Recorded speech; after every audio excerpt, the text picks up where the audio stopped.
to the French. Woo! Oh my goodness. How exciting. All right, my computer's calmed down.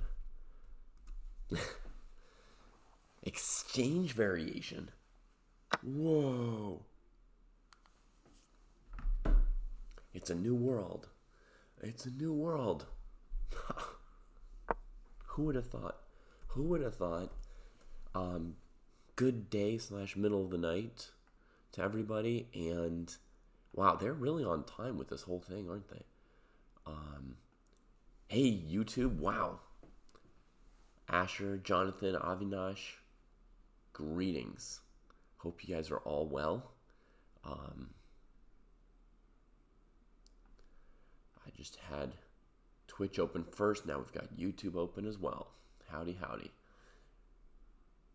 Scared of having space?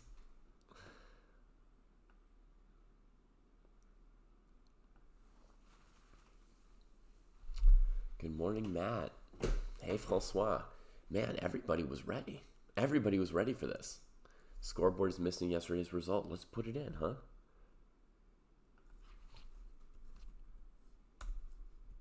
So I'm going to kick off the eval bar here.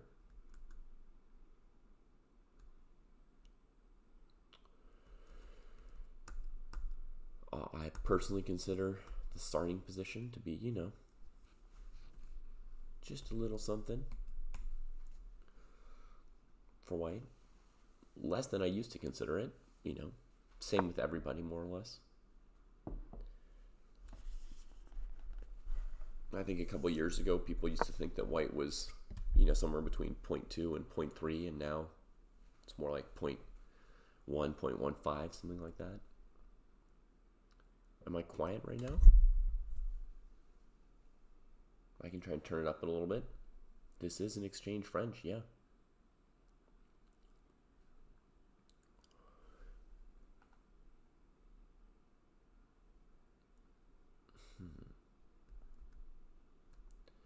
All right, let me see. Am I quiet? La da da da da da da. I am a little bit quiet. You're right. Let's turn me up. Okay. Maybe that's a little bit much. But okay, we'll do that. I am a little bit quiet. I have a very sore throat. I've even resorted, as of yesterday, to drinking tea from Kostya's face, apparently. That's a coincidence. I'm not trying to market this old mug. Oh, that's hot and not very yummy. All right, C5 from Ding. Wow. Responding fairly quickly so far. Let's see if I've got the right board for highlighting. Yep, that's the right board. Okay, so C5 is the big choice here, right? From Ding on the last move. Accepting an isolated pawn instead of just, playing symmetrical moves like bishop d6, castles, rook e8. C3 from Gukesh says, okay, yes, you will have this IQP. He plays it quickly. Ding's playing pretty quickly too. He's taking a moment or two here and there to think. It seems like every single game it is white slightly directing things so far.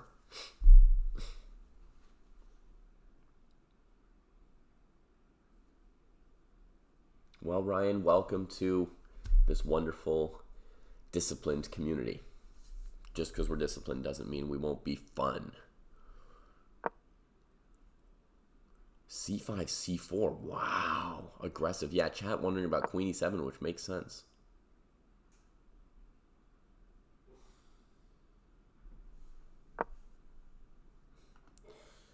Okay, the problem with Queen E7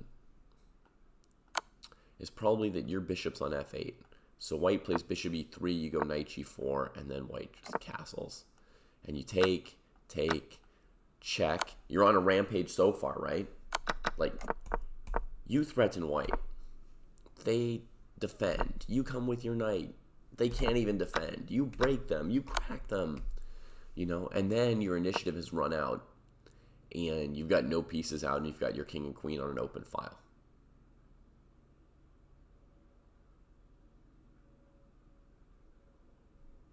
Right? So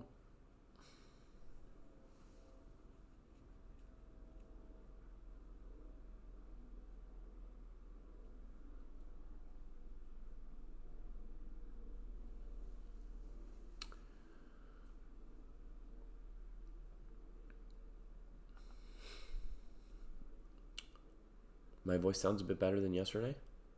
Okay. I feel about equivalent to yesterday, yeah.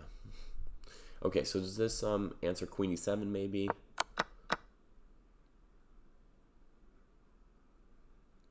Isn't the bishop more appropriate on an f4 even if you don't take it? Well, Sam, if you don't take it, then what are you doing about your bishop on f8? You have to have a really good reason to play queen e7 with your bishop on f8, because if you move your queen back out of the way here, you've just spent 2 moves on the queen where you could have played queen c7 in 1 move, right? And white castles, and they're ahead of move.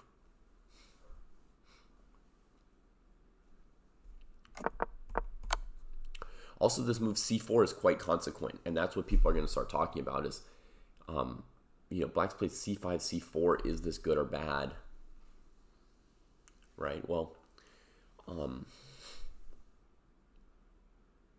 it's a little tricky, but the idea of c4 is Black knows White's going to undermine them with b3, and Black has in mind to quickly develop the pieces so that if White ever plays c4, they can get active piece play with the b4 square. That's not going to make sense to maybe anyone who doesn't know this. For years, c4 was considered bad in basically most French positions.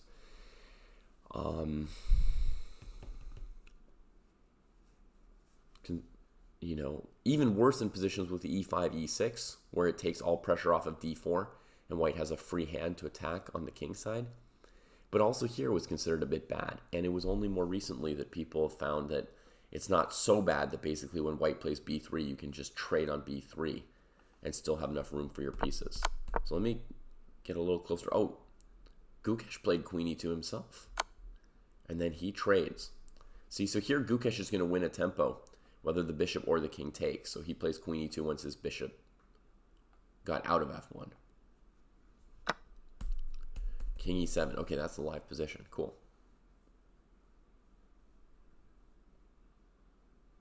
Yeah, c4 in this line is now sort of a recommended move that lots of people play.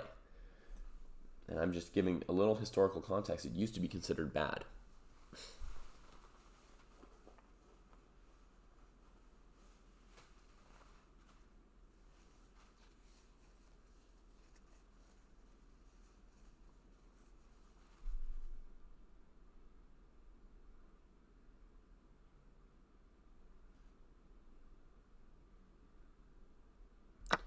Why does the king recapture? If the bishop recaptures, then probably White gets control of this diagonal here that Sam Turley was wanting to get this bishop on, I think rightly, because e5 is one of the best squares on the board for White to control. This is probably the best diagonal for the dark square bishops. So, yeah.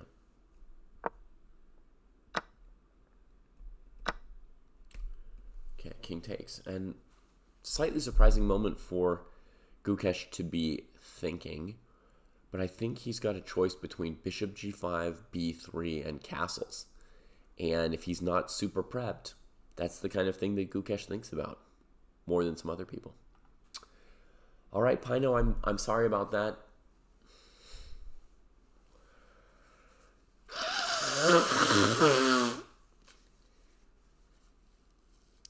Our membership is a super value even without a code, but I don't know for sure if it's WC 2024 or WC 24. Maybe you can try both ways. Maybe one of those is correct.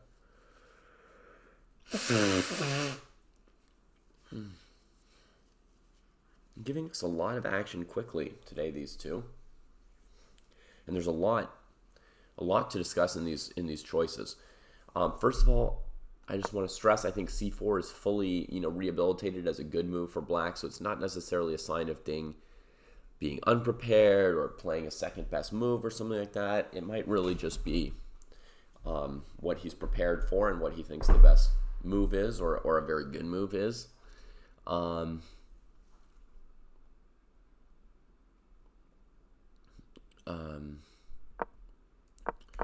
And then this choice from Gukesh to trade queens. When he plays queen e2, yeah, I think queen e7, he can understand it's a very high likelihood. Why would Gukesh choose to trade the queens like this?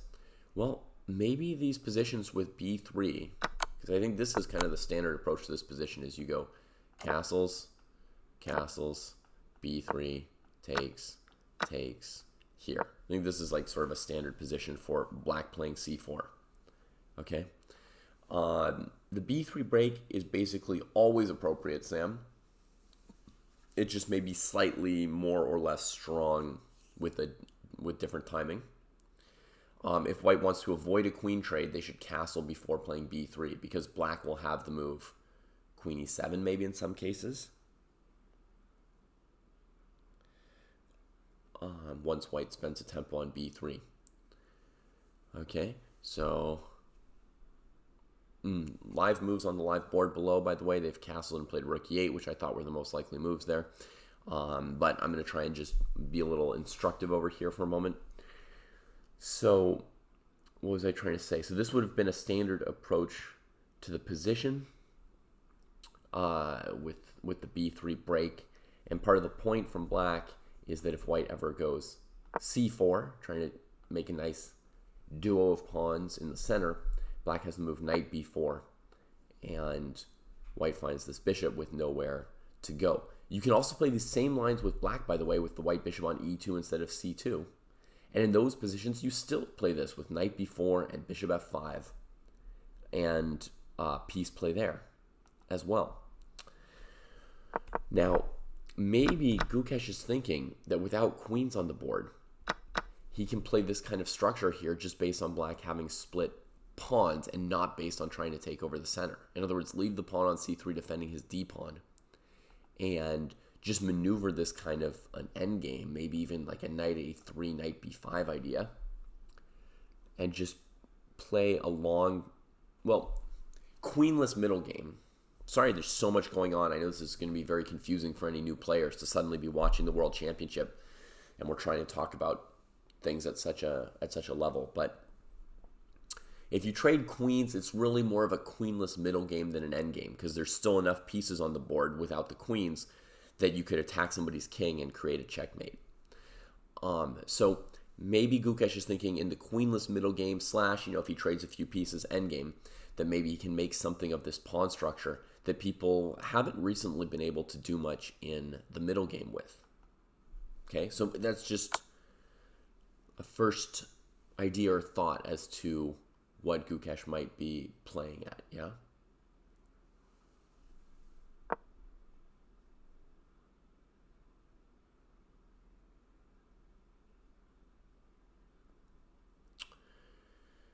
Yeah, in the old days, Achilles, I mean, if we're talking 20 years ago, people definitely didn't play c4, but even before the supercomputers told us that you could, grandmasters had been experimenting with playing c4, 5-10 years ago for sure.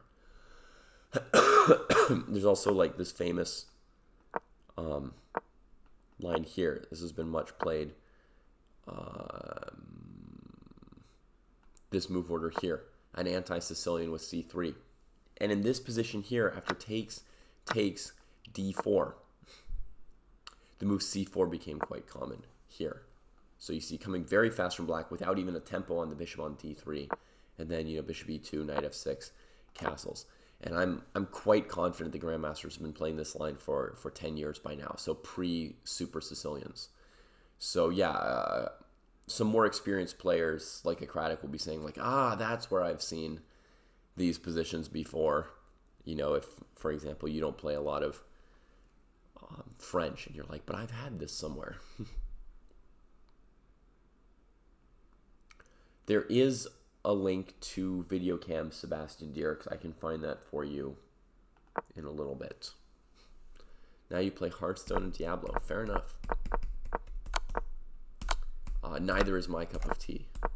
But who knows? I mean, I'm actually drinking a cup of tea for the first time in a year. So, all right, Lumbra found the link for us. Thank you, Lumbra. So we're gonna try and grab that link here.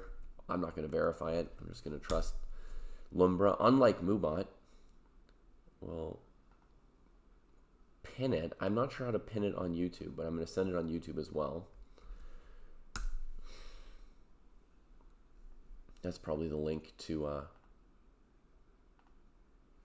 That's probably the link. I could watch it over here myself. I like to check out the players.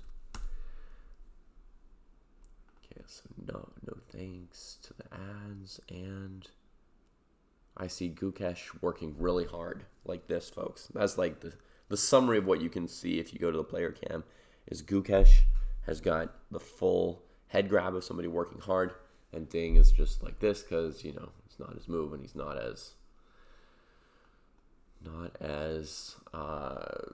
the same kind of a, I don't know, he doesn't torture stuff out of his head in the same way on his opponent's turn. All right, so here we are. Castle's Rook E8 played.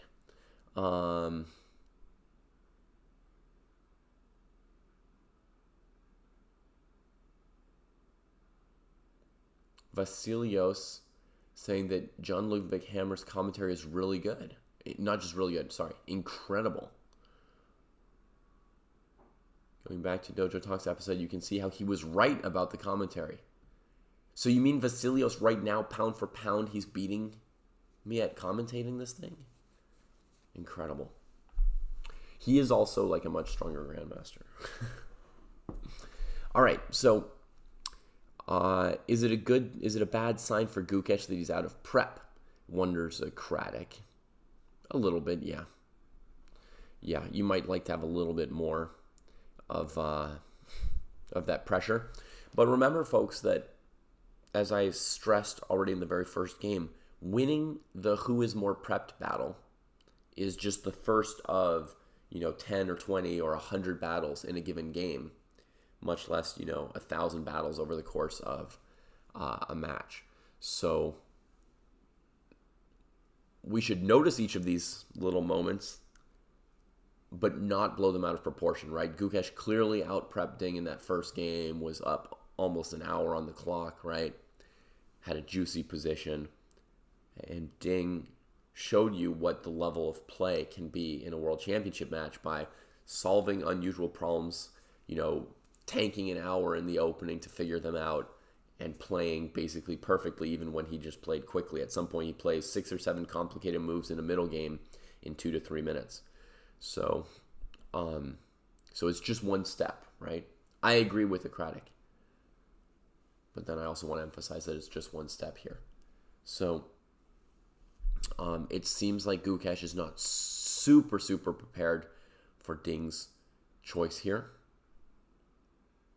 Although I want to say when a player plays this fast, it may mean thanks, Vasilios. When a player plays this fast, it may sometimes indicate like a familiarity without like a perfect recall. So it could be something that they worked on 2 weeks ago and didn't like review last night. For example, yesterday's game, I thought from Gukesh spending 10-15 minutes in the first around move 5 to 8, I thought that he was out of prep. But somebody in chat on our YouTube, I read all the comments on our YouTube videos. Somebody in chat on the YouTube videos said that, they saw some comments from Gukesh and actually he was familiar with that line, with his knight bd7, knight takes f8 choice for those who know yesterday's game, right? So how he wanted to deal with that unusual bishop a3 move. He was not caught out by that prep. But he spent some minutes on it. So if you see the players using 5 to 10 minutes, sometimes, like, I wouldn't go so far as to say, like, they're lost and they're on their own, right? They might be double checking something or thinking about some choices here or there, right? No, it's fine. I'm happy to hear about what Jan Ludwig's doing, I thought that I could win the argument with Jan Ludwig. I thought he was a smart guy who really cared about chess commentary and really thought about it seriously, and so there was a good chance that, he could hear an opposing viewpoint and we could go on about it. I was pretty convinced that we were probably right about doing commentary without the engine. I've seen some commentary with the engine. And so, I suspected that I could convince him, but actually he told me that he was unconvincible. In other words, that there was like literally nothing I could have told him, shown him, no stat, no information, nothing that would have ever made him change his mind. So, but, you know, it was still good that we got to hear his perspective, even if we couldn't have a real back and forth, a full back and forth argument.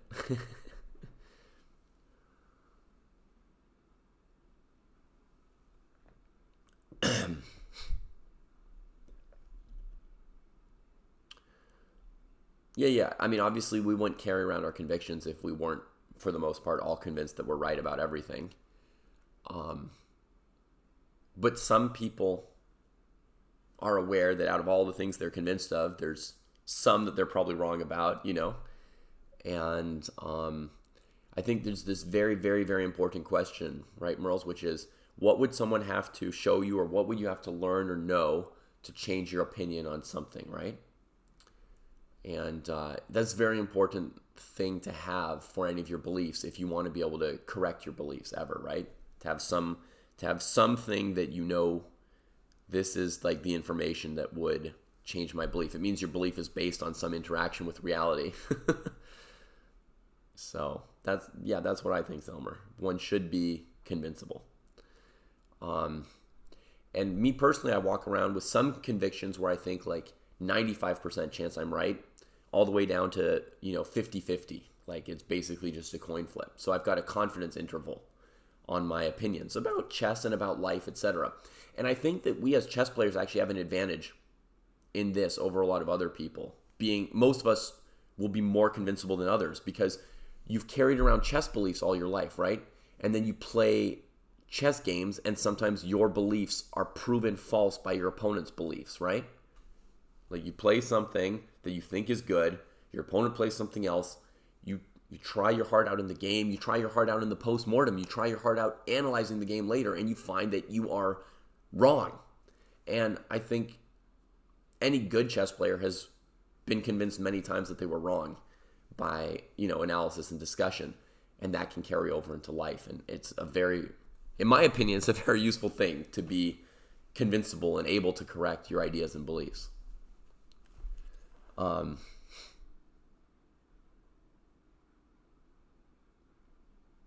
Yeah, Jacob, he had kind of a religious belief in it. Being wrong is great. If you knew everything, life would be boring. Yeah, it's cool that life is interesting enough, right? And chess is interesting enough that we can be wrong about things. Is King E7 a great move? It's a good move, Roshan Deep. I mean, it's not like a hard move to find because in this position here, the king's in check. And the rules of chess say you have to get your king out of check.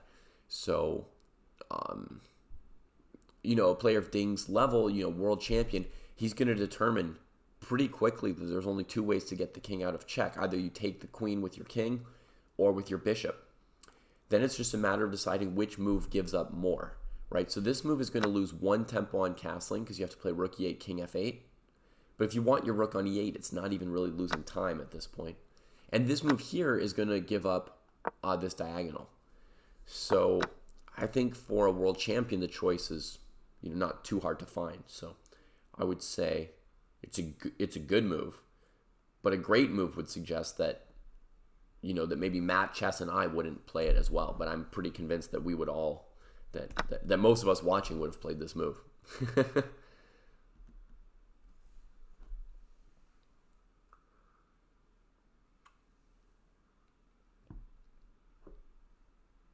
Hive, yeah, I know that game, Asher. That's cool.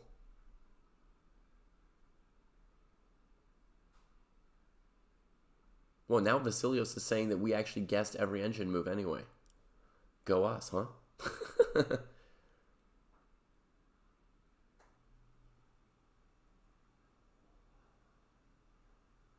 Imagine how Carlsen would have felt if Jan Ludwig had been hired by Nepo. I mean, I guess he could have just...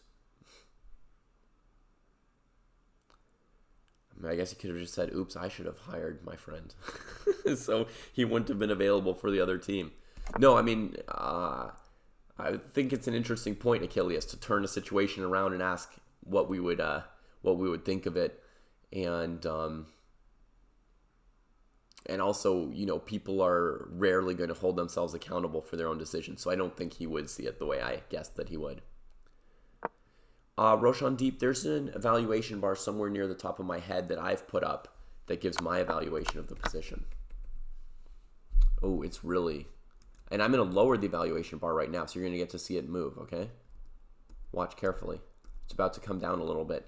I start the starting position at 0.15 these days. Maybe I'll bring it down to 0.12 one of these days. But I usually start it at 0.15. And here I think that some of White's potential opening advantage has already disappeared. I'm going to bring it down to 0.1. Did you see it go down a little bit there? When Jesse and Kostya join me, then we get the average of Jesse's evaluation, Kostya's evaluation, and mine, which can make it more accurate, right? When you average multiple people's opinions. So that's the idea of our human eval bar that's next to me there.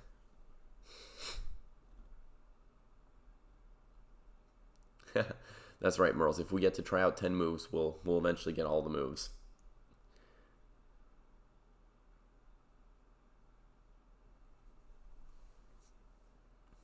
Yeah, Alexa, there's almost a problem like the engines have gotten so strong that the evaluation looks too far ahead to be of use for humans anymore. Like the computer almost doesn't see small advantages anymore because it sees how to defend them, but a human would feel it in a game, right? And then also once there's an advantage, the computer will zip up to +4, +5 sometimes so fast when a human wouldn't. For a human, the advantage is not so obvious or so big, right? Michael thinks that black is already better, which is a dramatic take on the position. I don't mean that in a bad way. You know, it's just that's just a big thing to say so early in a game that black would already be better. Let me see if Gukesh played b3 here. No. Oh, right. Bishop g5 first to say maybe we'll double your pawns. Black says, I don't want the doubled pawns, which is a concession on the bishop. So honestly, Gukesh has already created a minuscule concession. So I don't know why we would start saying that black's already better. Like white's done nothing wrong. The only reason black would be better if white can't even fight back with b3 anymore, if black has space and power to play b5 instead of trading off. But as long as Gukesh can play b3, cb3, ab3, there's no way he'd ever be worse as white yet, you know. Hey, Solitary Kid, welcome. You know, new players are welcome to ask everything. Come on in. I hope you feel welcome. What does it mean when people say that engines have ruined games? So do you know what a chess engine is, Solitaire Kid? More space, king in the center, no queens. There's still enough pieces on the board that it's not like an advantage to have the king in the center. It's not a disadvantage either. We're kind of at an amount of material, in my opinion, Michael, where the king's agnostic-ish to being on, you know, e8, f8, g8. But, you know, if white played knight d2 and black played b5 and white played rook e1 check, you know, I mean, the king still has to just sort of step out of the way, so it's a free tempo for white. It's not like a huge advantage, nor is it a problem, in my opinion. And as far as the space is a problem, Michael, if he plays b3 and black can play like b5 or knight b6 and hold the space, as I was just saying. But if he plays b3 and black still has to trade pawns, then the space is equal, right? So I'm still expecting b3 from white here. Look how fast Ding is playing. That's nice for him to play so quickly. Yeah, Stockfish and the likes. Yeah.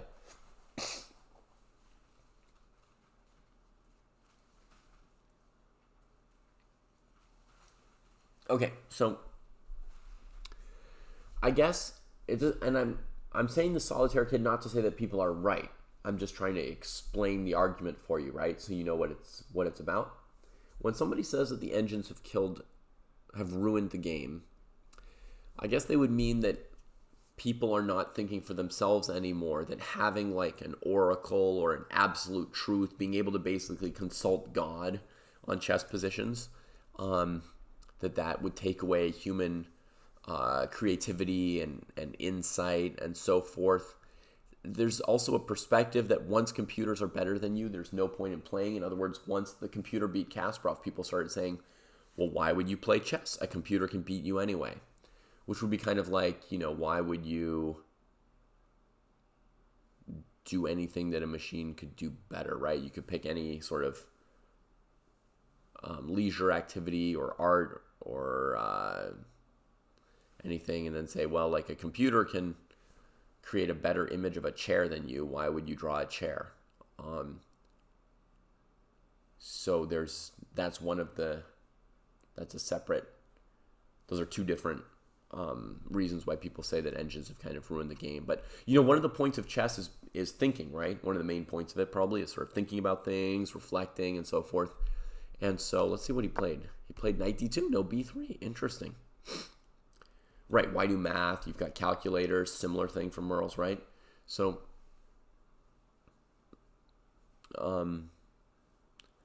so if people are playing chess and not thinking as much, then that would be a way of saying like, hey, the point of chess has been ruined. If you're sort of just memorizing and coughing up ideas and moves that come from engines instead of from humans, then someone could say that that's somehow, not really the point of chess anymore. Maybe a third, right, why would you compete in running races, says Asher, cars are faster, right? That whole same thing. So there's a third argument related to computer engines, which is that computer engines have spoiled specifically top-level chess. So this would say, if you're 1,000 or 1,500 or 300 or whatever, computers haven't spoiled chess.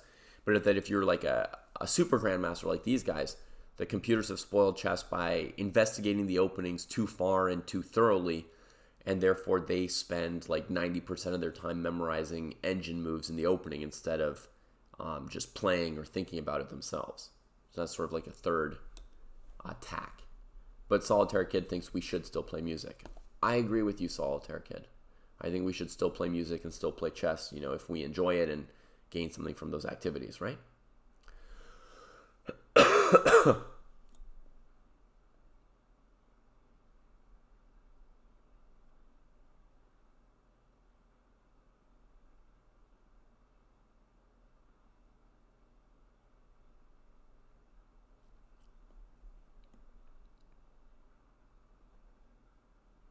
All right.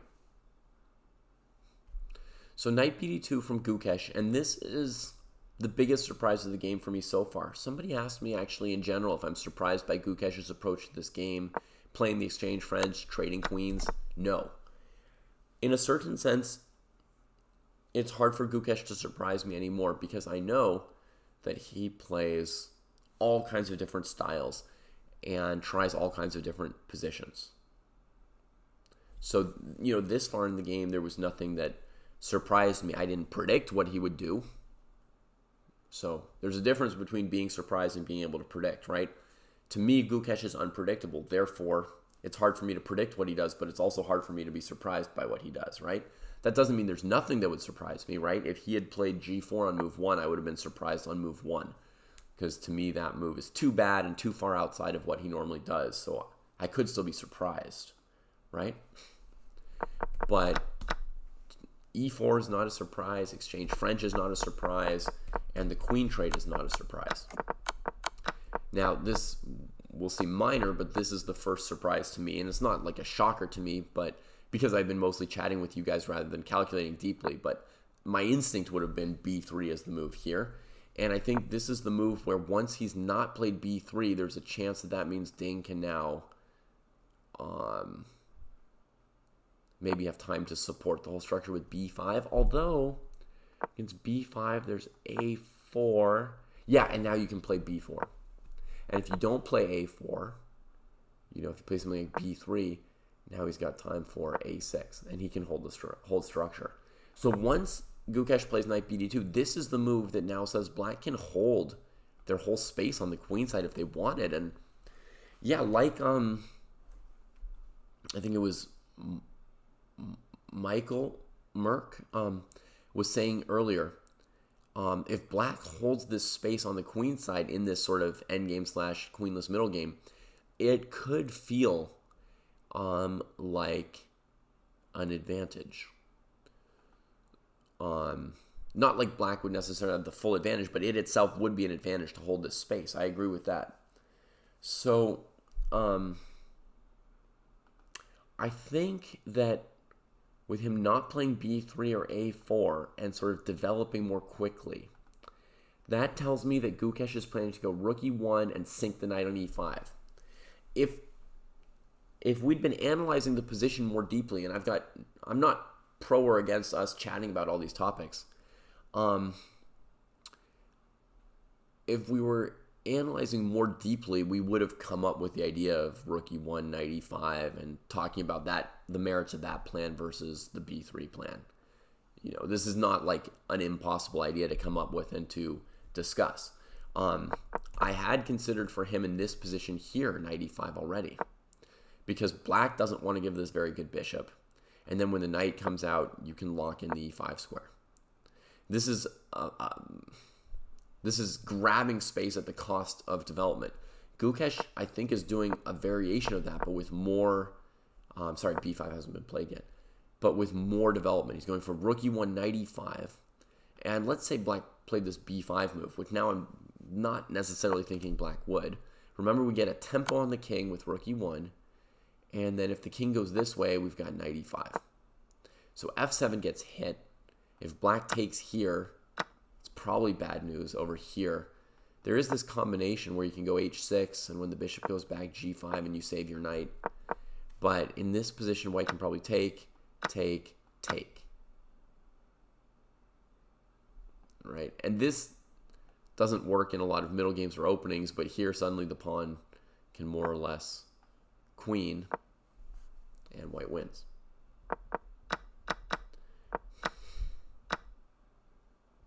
Okay, so king could go the other direction. Knight e5. Now f7's defended at least, right?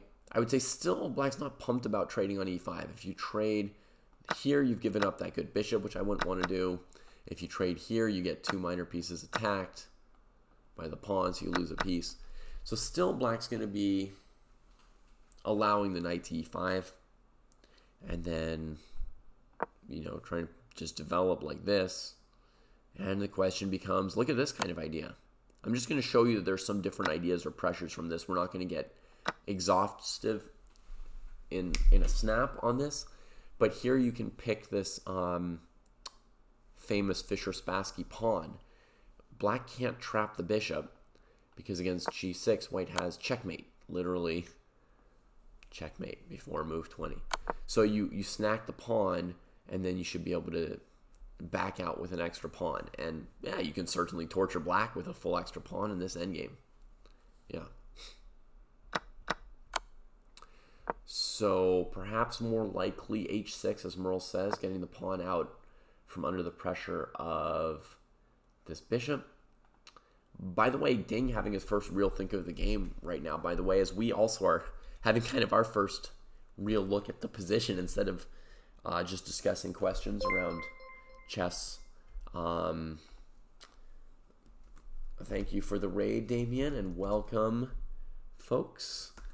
We are watching the World Championship here, so hopefully that whets your appetite. It's kind of an exciting chess event.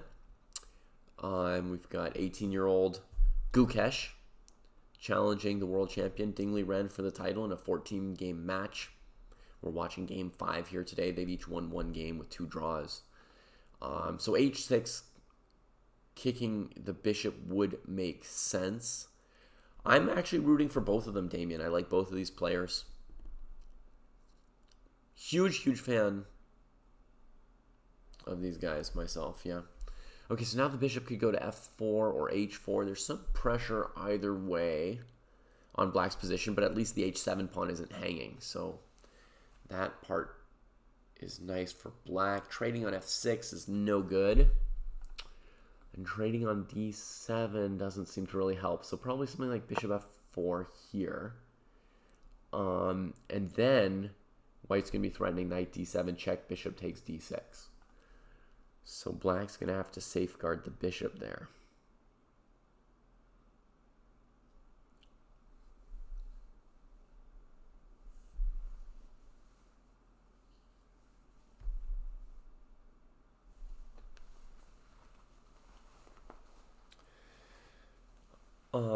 Gukesh's variety of play, Dimayam, is typical for somebody who's trying to become world champion. But a lot of people are content to master a somewhat more limited number of openings, and they can get to a pretty high level. But Gukesh is trying to basically know everything about chess, more or less. His choice is very, very ambitious. So he has more variety to his openings than the average super grandmaster even. Most super grandmasters play a variety of openings, but Gukesh's variety is slightly higher. Hopefully that's like a good enough answer to your question here.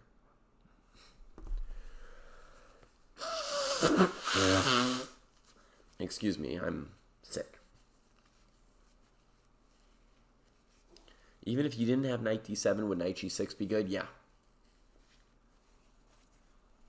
Oh, sorry, I have Jesse's name on and Jesse hasn't yet joined us. Jesse joined me yesterday. I'll take his name off. I'm David. Nice to meet you, Jar Beef. There are some GMs who play only 1 or 2 openings for 30 years. Yeah, very few super GMs like that. For a long time, Liren only played 1d4, and he was the only one out of 30 super grandmasters who could never play 1e4. But, you know, he started playing it occasionally. You know, he played it, I think, once at the Olympiad. He played it once in this match already against Gukesh, so. Roshan Deep, we do see c4 as the first move. You mean English? 1 c4 and move 1? It is played at the top level. Liren plays it a lot in the last year or two. I thought he would play it. I thought he would play it in one of his first 2 games as white in this match, but I was wrong so far. Jesse's probably sleeping a little bit. It's 4:40 a.m. where he lives. He'll join us when he gets up. And he'll get up, you know, at whatever, 4:30 or 5 or 5:30, something pretty early. He'll join us. Okay. So to Eldorado's question, even knight g6 would be good for white, because after pawn takes, bishop takes, well, I mean, I can show it. We'll pretend we don't have knight d7 winning a piece, folks, and just get this position that Eldorado's asking about. Here, white gets control of e7, and this bishop is great. And black's bishop was really good. So black will then have something called weak dark squares. If you don't know what those are, we'll talk about them at various times. But basically, these squares are going to be very hard for black to defend with only a light squared bishop, and with white having a dark squared bishop. And the most relevant in particular is this rook's going to be able to get into e7 pretty quickly. And white can win the pawn on g6, right? Like here, you push the king away from defending the pawn, and then you can grab this pawn. And yeah, blacks just can't get the white pieces out of their position anymore. They're controlling the squares too well inside black's position there. So that would be very good for white. Every good opening is drawish, Roshan Deep, but the English opening is perfectly good. It's an A+ or whatever S tier opening. You can play it at the World Championship level for sure, game after game if you want to. So I think here black might have to play a move like King G8. But then white has knight d7. Shoot, that still crushes black. Look at that. This bishop's hanging, so if you recapture on d7, you lose a piece. And if you go here, white gets check, here. At least it's not back rank mate. Then you move the knight, and black can try and trade the rook. Let's keep our rook since it's better than black's rook.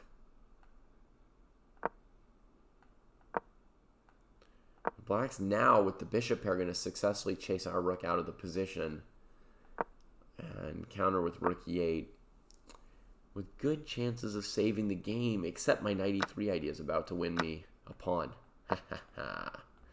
Here, black can't stop the double threat of knight d5 and knight f5. This is what I was going for with knight f1. By the way, I know there was a lot going on. We had the rook in on the back rank that we could try to make into an advantage, but this was my counter that I had in mind to take advantage of the trades and the structure. So, okay, maybe here black can't play rook e8. Needs to deal with this move. Maybe here, here, here. Defending this and this. And the game would go on. I don't feel like black should be dead, but f4, rook e8. So now if I go f5, I can't take the pawn because my rook's undefended. So here I need to spend a move defending my rook.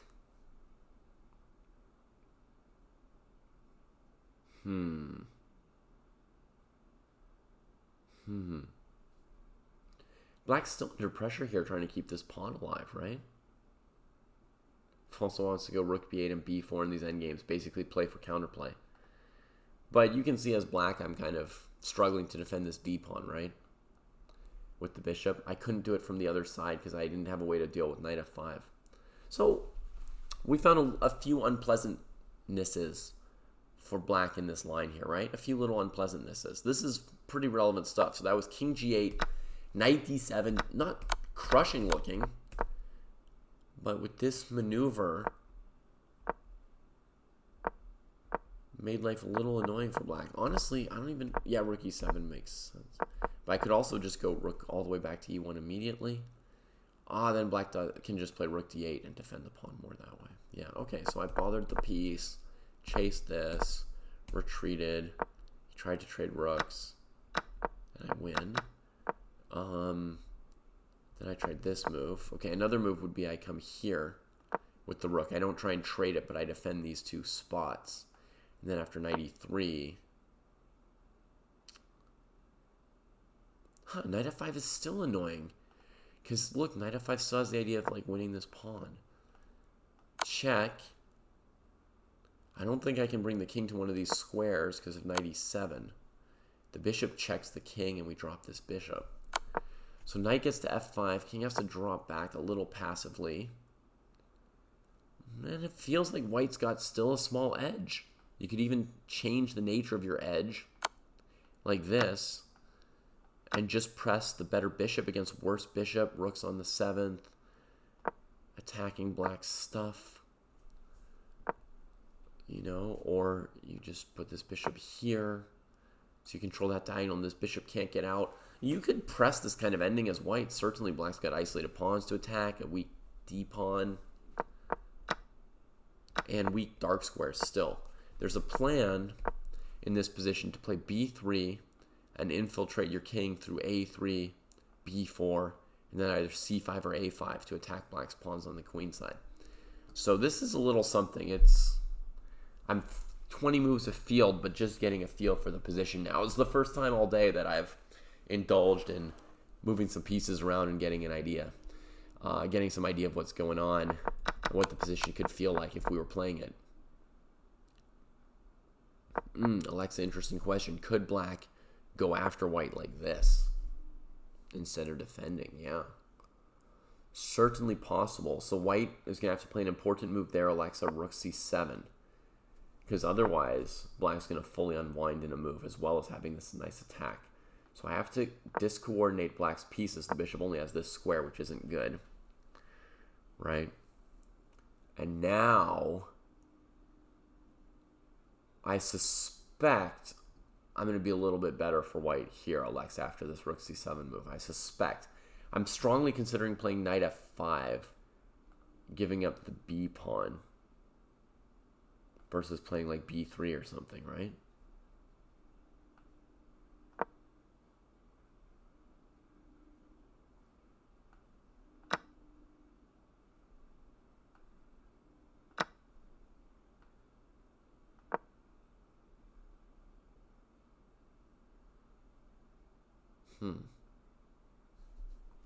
I don't know. Yeah, Lucky Fritter, I do some of both. This is the first time I've looked 20 moves ahead.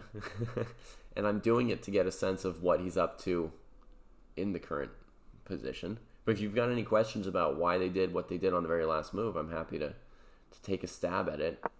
Knight BD2 is the last move in the game, right? So I can tell you why he played this, Lucky Fritter. I think I can. It's because the idea is to go rook e1 check, tempo the king, and establish a knight on e5. And what I've been guessing at in this variation 20 moves ahead is basically how big a problem is it for black when the white knight arrives on e5. That's what we're trying to understand. We've figured out that likely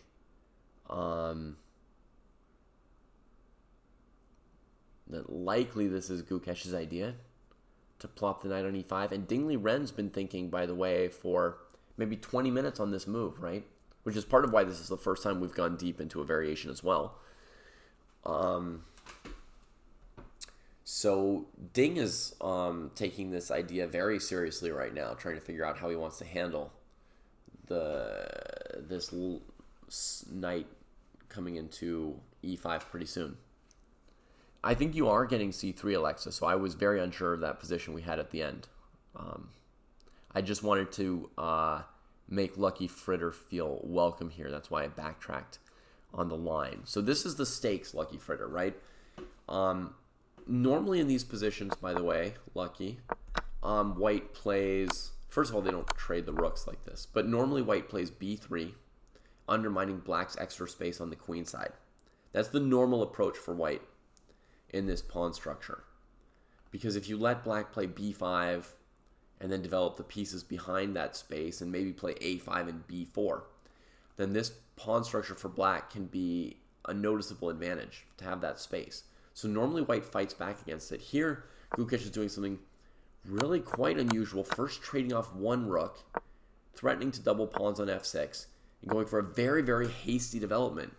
By trading one rook, his remaining rook is going to be felt more as like the only presence on the e-file, and he's going to establish a knight on e5. Now, one part of that, and I don't know if black's even going to play b5, but one part of that is, rook e1, king d8, is going to be that, you know, black's going to have to decide which way the king goes. Does the king stay in the center, or does the king stay a little bit off to the king side to protect that f7 pawn, which is very hard for any other piece to protect. So after I looked at this for a little bit, I thought, yeah, there's just no way to protect f7, and you can't trade the knight on e5 right away. It's very, very bad. So I decided black would probably go king f8, and then we put this knight e5 move on the board and analyzed it for a while. And just getting a feel for how things could go. Not looking at every single move perfectly or anything like that. We did have black playing h6, Michael Merck. And then when white played bishop f4, there wasn't time to play g5 anymore.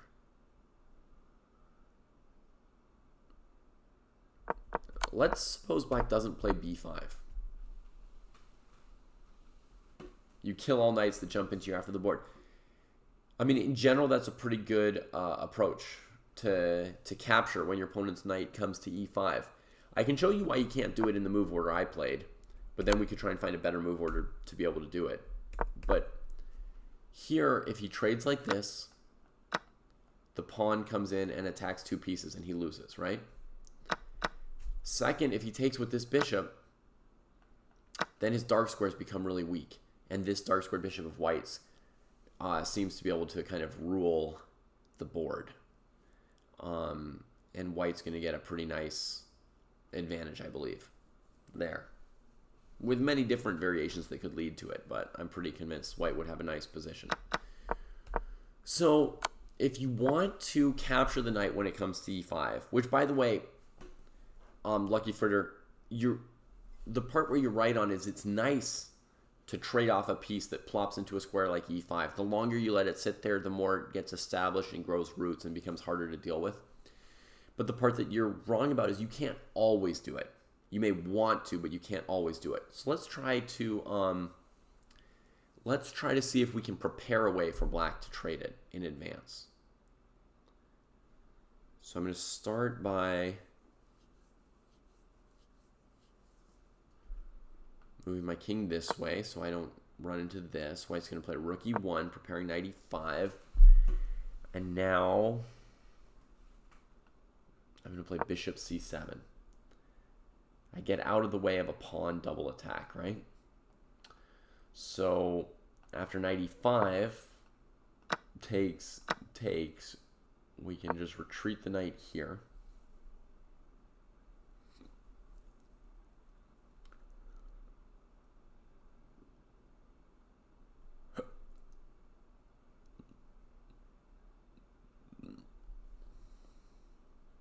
Oh, sorry. I missed an amateur question. I'm trying to understand how drawish this position is. If you had white and Stockfish, would you always be able to win this position against Magnus? Yeah, Stockfish wouldn't always beat Magnus, but most of the time. How drawish is the position? I mean, not overwhelmingly so. Let's just say if you were 1500 and your opponent were 1500 and you played this game, you would probably only have, one draw every 5 games, just like normal. You wouldn't see a huge incidence of draws. Same with 700 versus 700 or 2000 versus 2000. I don't think the odds of a draw are hugely higher than just on average from the starting position. My take. Yeah, if you didn't have a knight on f6, you could just play f6 yourself. That makes sense too, Lucky Fritter. Let's see if we can engineer that in time. So we go king f8, rook e1. Let's move the knight to e8. And now against knight e5, you can play f6, right? And now basically you're forcing white to just make a trade, back off, and the black pieces come back out. And everything's good, right? Here Lucky Fritter's ideas work nicely. I think the issue perhaps with this Lucky Fritter is when the knight leaves f6 to be able to play f6, it leaves the h7 pawn hanging. And white might be able to nab your pawn here. It's a little bit complicated. You would try to trap the bishop to make white pay for what they've done to your friend the pawn, right? You would check and block. So the check keeps the king from coming here and winning the bishop. That gives white time to extricate it. But still, black has this idea of knight f6 coming. So how does it go now? I think white goes here to defend it. This knight comes here. White has a choice now between like h4, h5, or just bringing this knight to e5. So this position, Lucky Fritter, I'm going to cut it off at this point because, other people like you might get annoyed that we're 10 moves down in variation. And I'm going to cut it off here and say I can't tell you whether or not this worked out for white or not at this point. Okay? But my instinct is, I don't even have like a very clear instinct. There's some chance that white will get away with this and some chance they won't. Black can now try to trap this piece instead of that piece. It's rather complicated. Merles is saying another option would be to take at this point, sacking the bishop, and then play rook here, attacking that bishop. Black has to save that bishop. Then Merles is going to grab a third pawn over here. Black's going to defend the knight. And this is going to be another complicated scenario. White's got 3 pawns against the piece, but will the pawns or the piece be better? We don't yet know at this point. I can't answer you this one either. We're going to stay away from the nevers on my channel, Lucky. What you should know is that Feingold is more of a chess joker than a chess teacher. He is a grandmaster, and I'm sure he teaches people often. But I think most of the time when he's just sort of talking, he's making jokes. He's not teaching you lessons. So on my channel, we're going to take some of the nevers and alwayses out of your approach to chess. Just gently, we're going to suggest that you may have lots of good ideas, but most of your ideas, no matter how good they are not always going to work.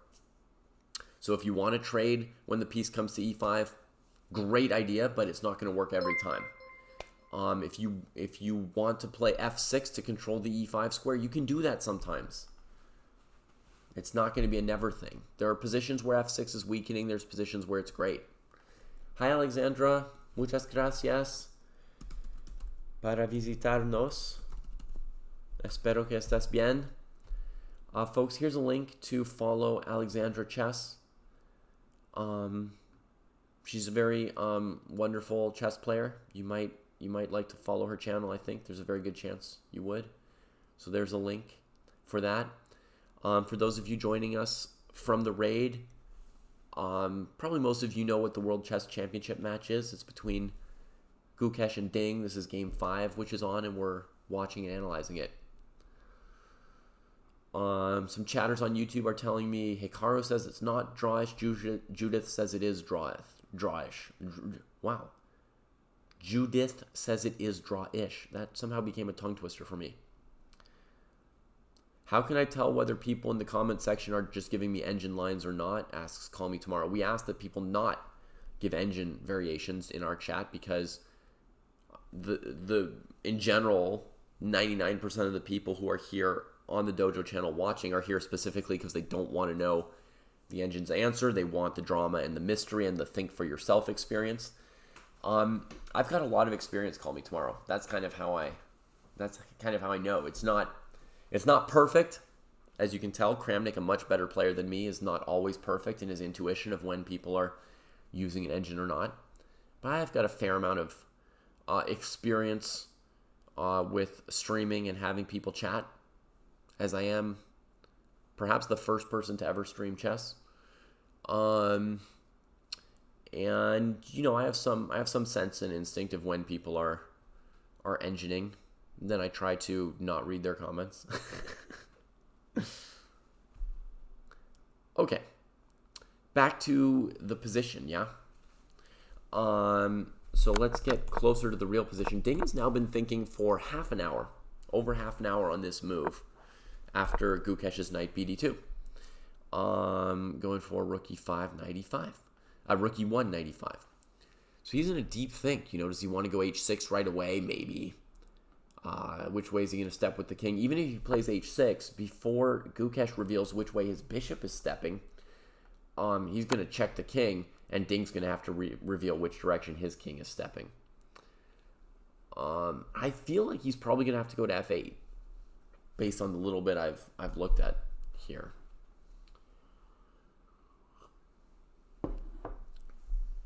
The first event that I streamed, QTom Red, the first chess streaming I did was it called like Nanjing Pearl tournament? It was in November 2009, and it was the tournament where Magnus reached #1 in rating, I think, right before his 19th birthday. So he was like 18, and Topalov was playing in that tournament. So if you know of somebody who streamed chess before 2009, this is not like a piece of info that I'm confident on, this whole thing. I'm not trying to claim a title, but... All right. Asher confirms that h6 was played, which we're just starting to look at. And I see that it's Ding's move again, which means that Gukesh probably instantly played rook e1. Oh, he didn't. Wow. I was pretty certain that he would check the king and make black show him where he's going. That's actually pretty surprising to me. Have we looked at black trying king f8, h6, g5 in some order? That's what we're just starting to look at, Bradley. Yeah, we're just getting into that possibility. Shall we look at g5 here? I bet that Ding expected rook e1 too. Gukesh was not surprised by h6 though, in this fast response, throwing the ball back to Ding. Let me look if Ding looks like he's actually going to have a think here. We've got their web cameras over here. Yeah, he looks like he's actually thinking again. He's not just going to blitz out the response yet. He looks a little nervous. mildly uncomfortable. By Ding standards, not super uncomfortable, but he looks mildly uncomfortable. You guessed h6 in chat. Yeah, h6 seemed likely, but Asher, like me, is surprised that rook e1, king f8 didn't get played before bishop h4. I expected rook e1, king f8, bishop h4. So, should we look at g5 a little bit? Oh, I've been sent a link. That means the boss is in the building.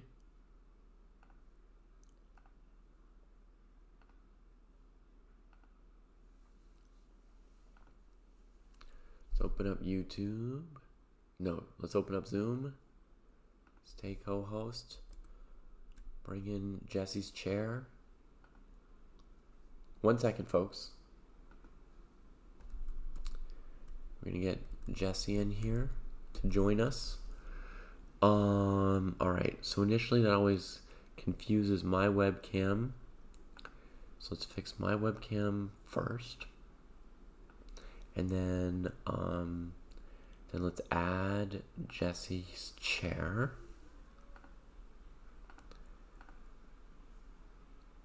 Zoom meeting. There's Jesse's chair. All right.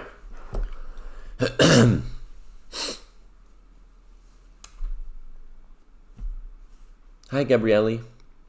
Or Gabriella. Good to hear from you. Thank you for sharing your opinion on that. Acratic's got dengue fever. That sounds pretty bad. Sounds much worse than fever.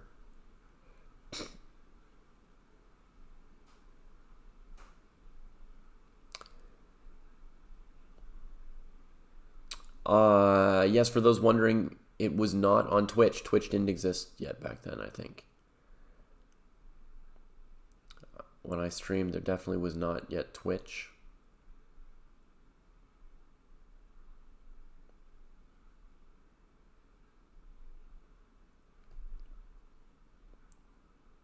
Oof.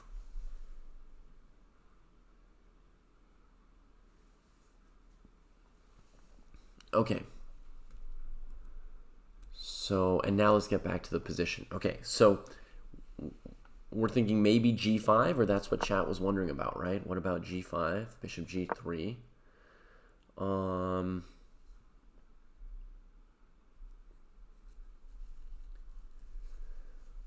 Alexa, if you want to watch something from 2009, you might need my ancient hard drive that has some of them maybe saved on it. But it was on a platform called Livestream. Good name, right? But they're not the biggest now. And I doubt that they've held the VODs that long. Way long ago.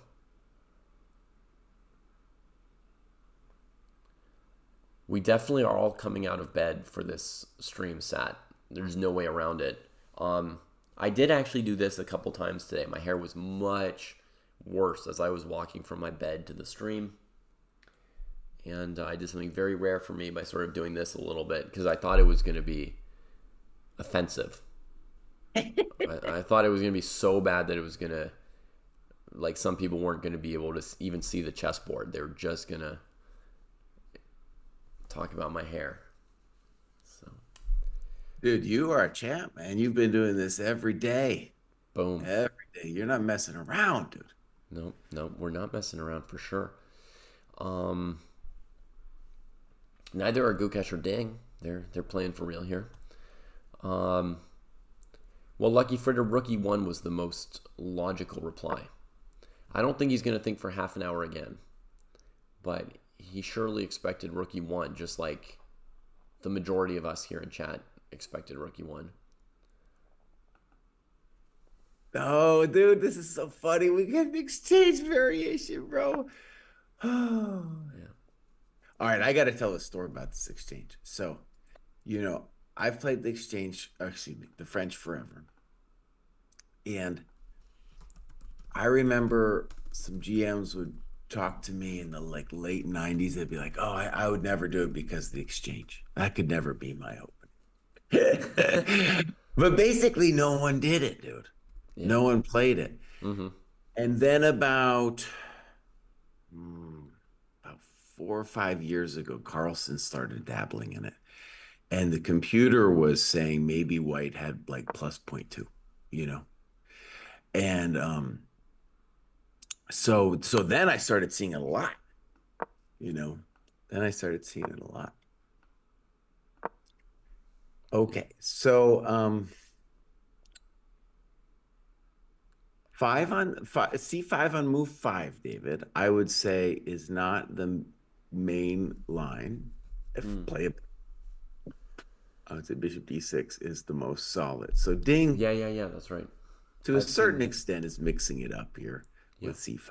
Anyways, Yeah. C3. And just to catch you up on a tiny bit of the story of the game, Jesse. Yeah. Gukesh was the first person to think in this game. And he spent, a few moves here and there, starting from Ding playing c5. He spent 2-3 minutes here and there.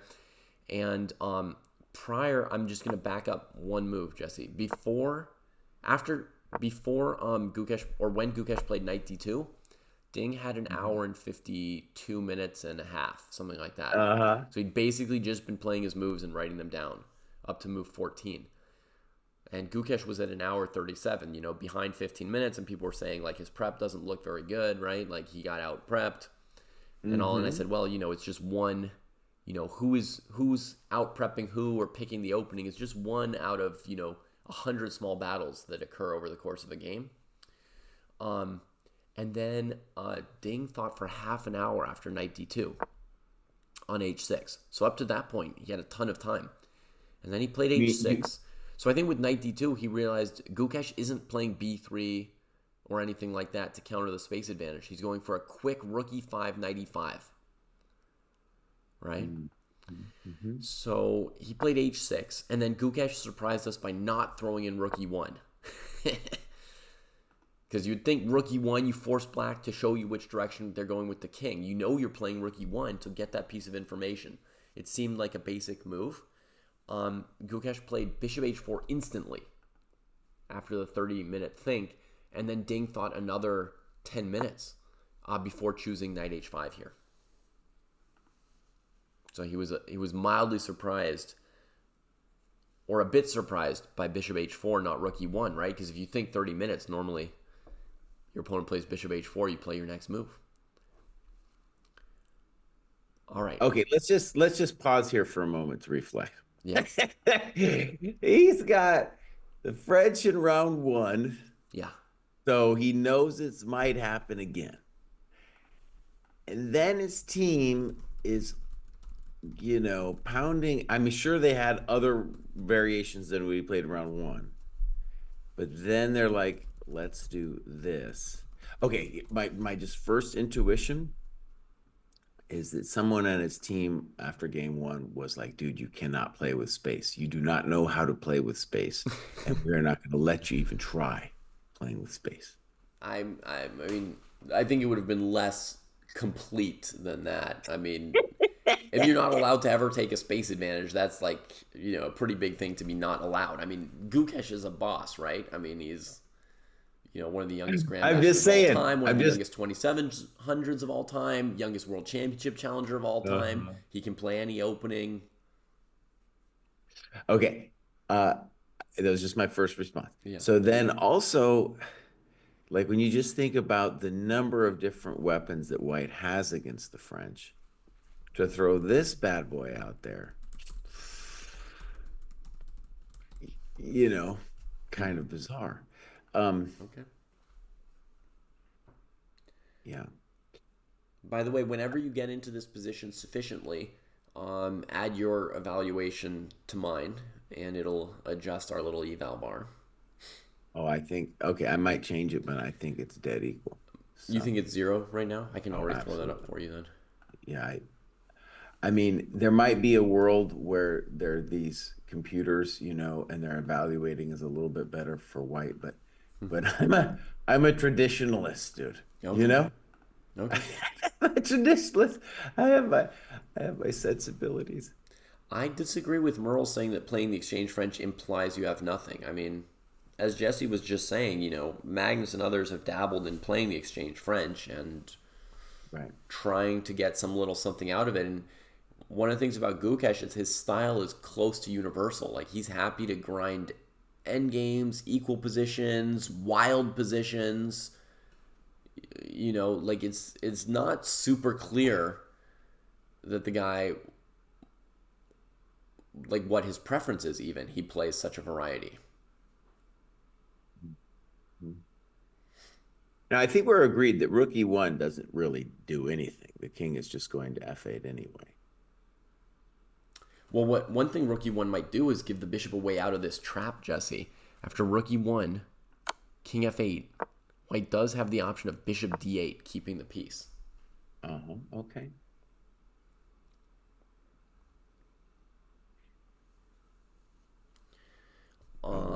And I need to cover one basic thing because so many people have asked about it in chat. They're like, what's the idea of knight h5? Like half the people in chat wanted to play knight h5 and half the people in chat are like, why did he play knight h5? Right? I think knight h5 is a good move, so I'll try to explain. Okay. Black's best piece is the bishop on b6. White, when he's playing bishop h4, sometimes white will even play bishop h4, bishop g3 voluntarily without even seeing h6 on the board. So also if we had bishop g3 and he took hg is, you could argue the f4 square is kind of nice.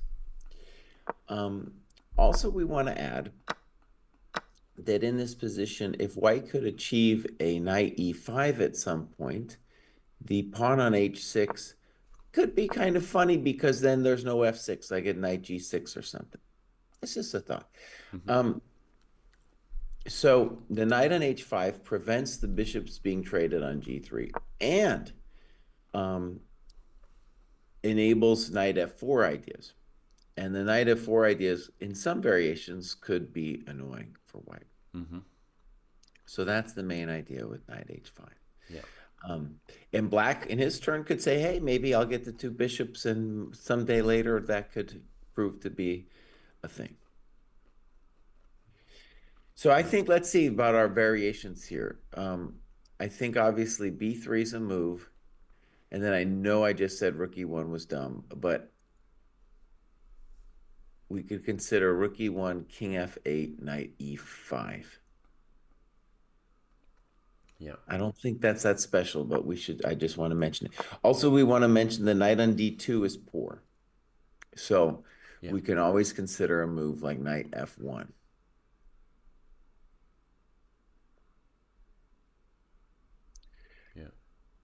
Usually in these positions, b3 isn't that impressive. But here it's definitely, I came right at the right moment, David. Oh, yeah. Yeah.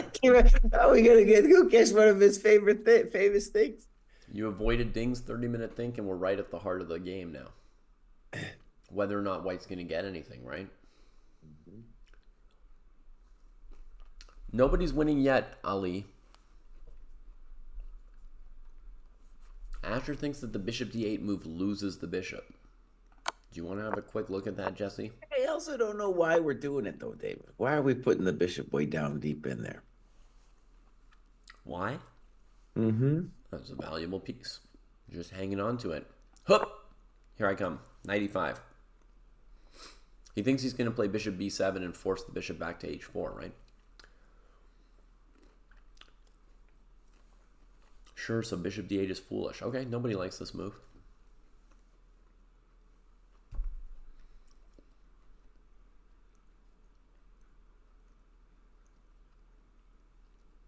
Knight e5, d5.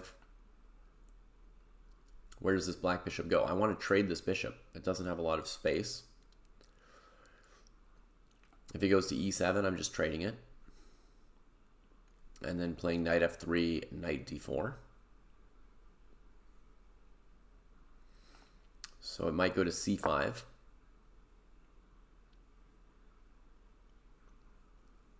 And then I was thinking I might play b4.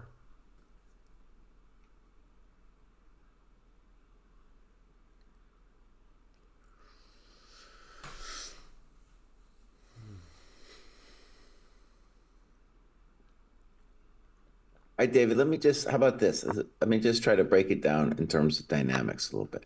So these are white's problems. The knight on D2 is poor. Mm-hmm. Our king is worse than black's king. Our bishop on H4, it's a reasonable piece that doesn't want to get exchanged. So black's problems are the potentially weak pawn on D5, the mangle of development, right? So the knight on D7 must move, the bishop must move, and we need to get the rook out. Mm-hmm. So, so really, like we could say, it's white has just a touch more time before black gets himself out of this mess, Mm-hmm. and after that, then we expect black to be fine. Mm-hmm. And he probably is fine even right now, but it is true that what we would want to do is create some kind of drama right now that would kind of keep the initiative on black so that they can't actually get all their coconuts out reasonably. Absolutely. White wants to start something. Makes sense, right? If you've got time, you want to start something. All right, David, I'm sure you've already done this 1,000 times, but let's first just play with B3. So I'm going to go B3. How you want to play? Okay. I'm guessing black.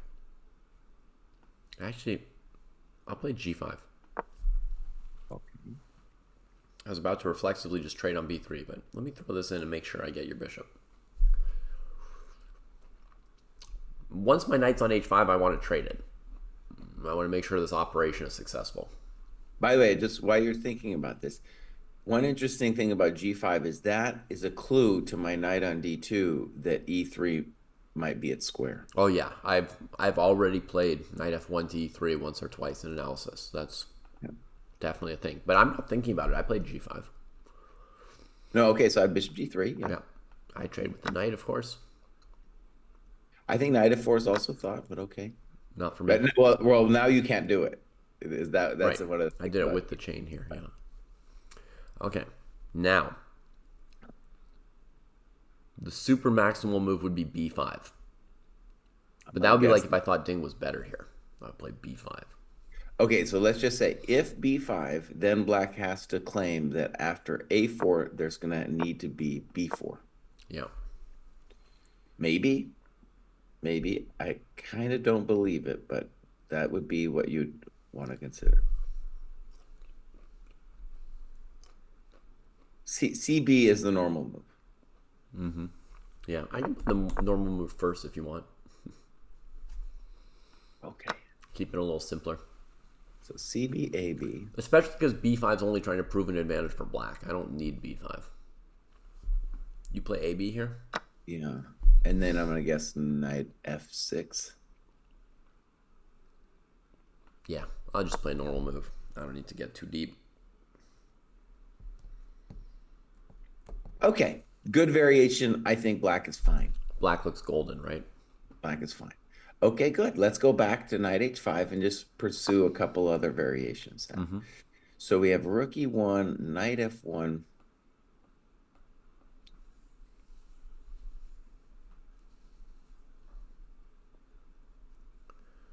All right, I'm going to try knight F1.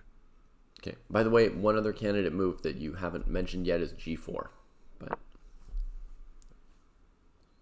if we need it, that's another move. That didn't even cross my mind. Yeah. Okay.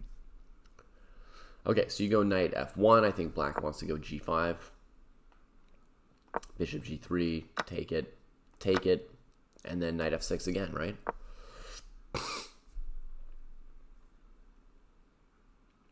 Oh. What else are we ever doing? Well, you're also giving me the option of recapturing with a knight, which maybe is interesting.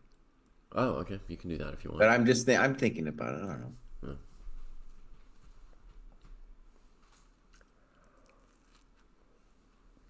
Okay, let's just try it. HG. Mm-hmm. I'm assuming knight F6. Mm-hmm. Knight E3. Mm-hmm.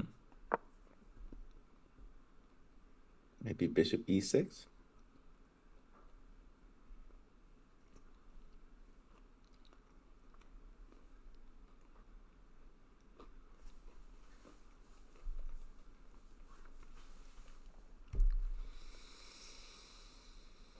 I'm just gonna go king f8.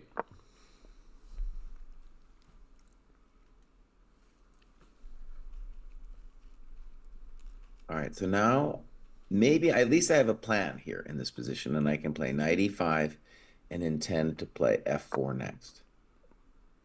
And say maybe maybe I can talk about being a little bit better. I mean, I'll play b5 and also talk about being better on the queen side, right? F4.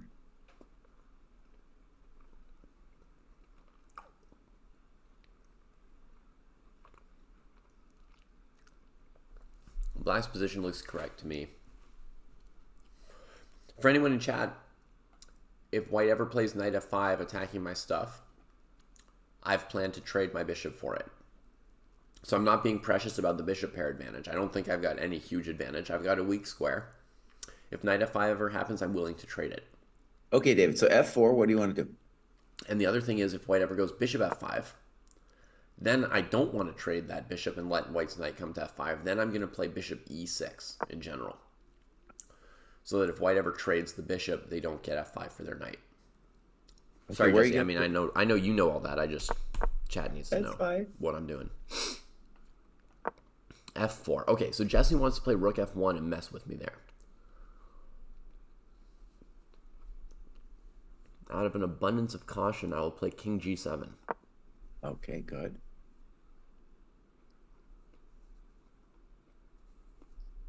All right, so let's think about black's. I think white has prospects here. Let me put it that way. Okay. But black, if black does have a plan, it's maybe like b4 and rook b8. That is my plan. Yep, you got it. That's what I was up to. To try to say we don't have to move the bishop on c8 ever. Right. Well, I mean, I wasn't going to pay a tempo with it when I didn't have to, right? I mean, I might move it at some point. Well, white's claim in this position is if I'm better, it's because your bishop is funky, right? Also, in this position, at some point, David could think about knight h5 and f6, just simply. Well, actually, excuse me, you can't do knight h5 until. You probably can't do knight h5 until you fix d5, but maybe you still could even play knight h5. No, I thought I was just trying to defend this pawn. All right, Capablanca said, put your pawns on the opposite color of your bishop. So I'm going to play a3. Okay. So you're still, like, excited about this thing? I think it's an interesting line for us to go down, just to kind of give ourselves and the people watching us just a general sense. Yeah. So far, I'm playing pretty simple moves, so I'm just blitzing them out. Rook b8. That's literally what we didn't learn, Lucky Fritter.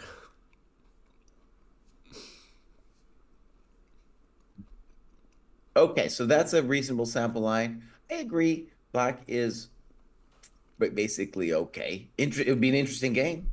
Game. Okay, so let's go back. That's the knight h5. So we've had a sample line with b3, a sample line with knight f1. Okay, I'll tell you why I don't intuitively like rook e1, but we're going to rook e1, knight e5. But let's look at it because it's violent.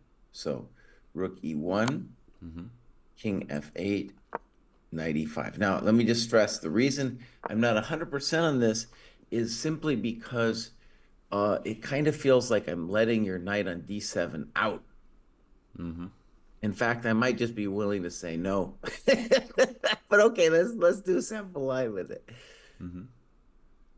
So he's got, first of all, black's got 1,000 options. I'm not necessarily threatening anything yet. And knight, the very simple knight e5, de, bishop c5. I'm not really sure what I'm doing there. He wants g5. Okay, so bishop g3.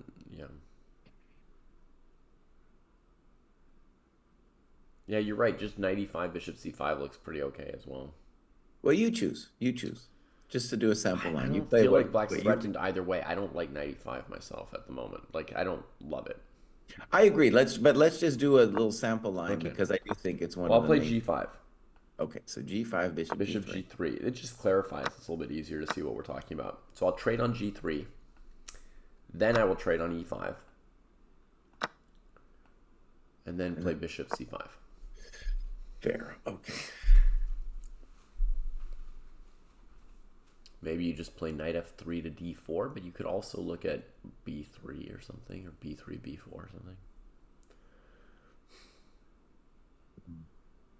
Okay, and let's say black is fine. And one of the things to say as well is that if white had a plan here, it would be f4 someday. But when I do play f4, first of all, I have to organize it.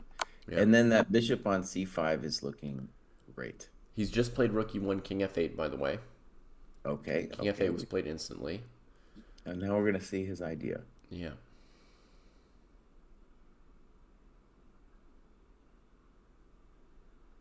Well, there's no other move besides king f8. Yep. There's no other move. Yeah. Okay, so we could still play knight f1. We didn't look at this weird g4 thing.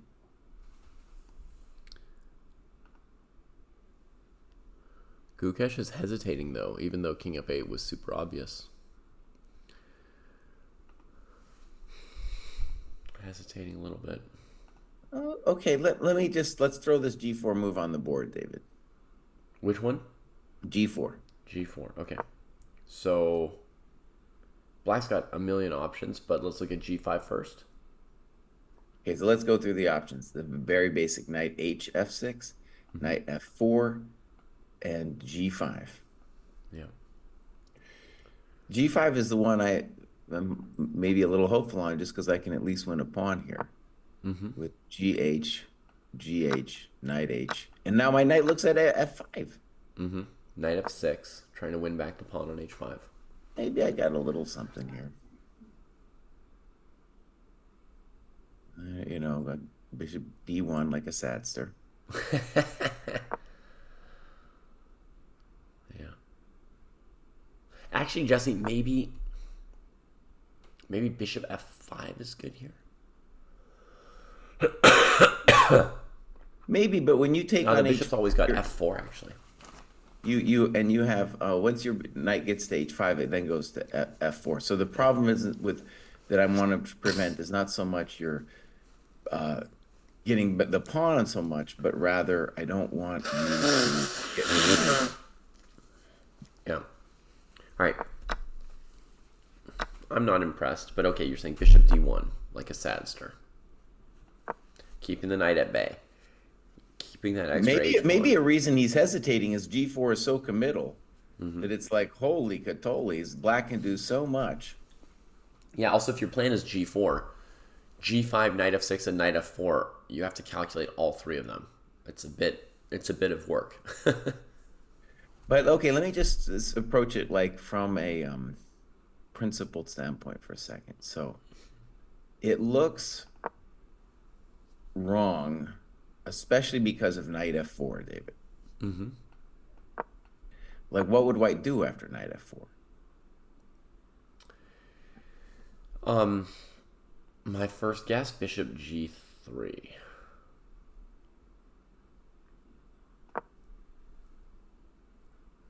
Which doesn't necessarily do much either, but... Right.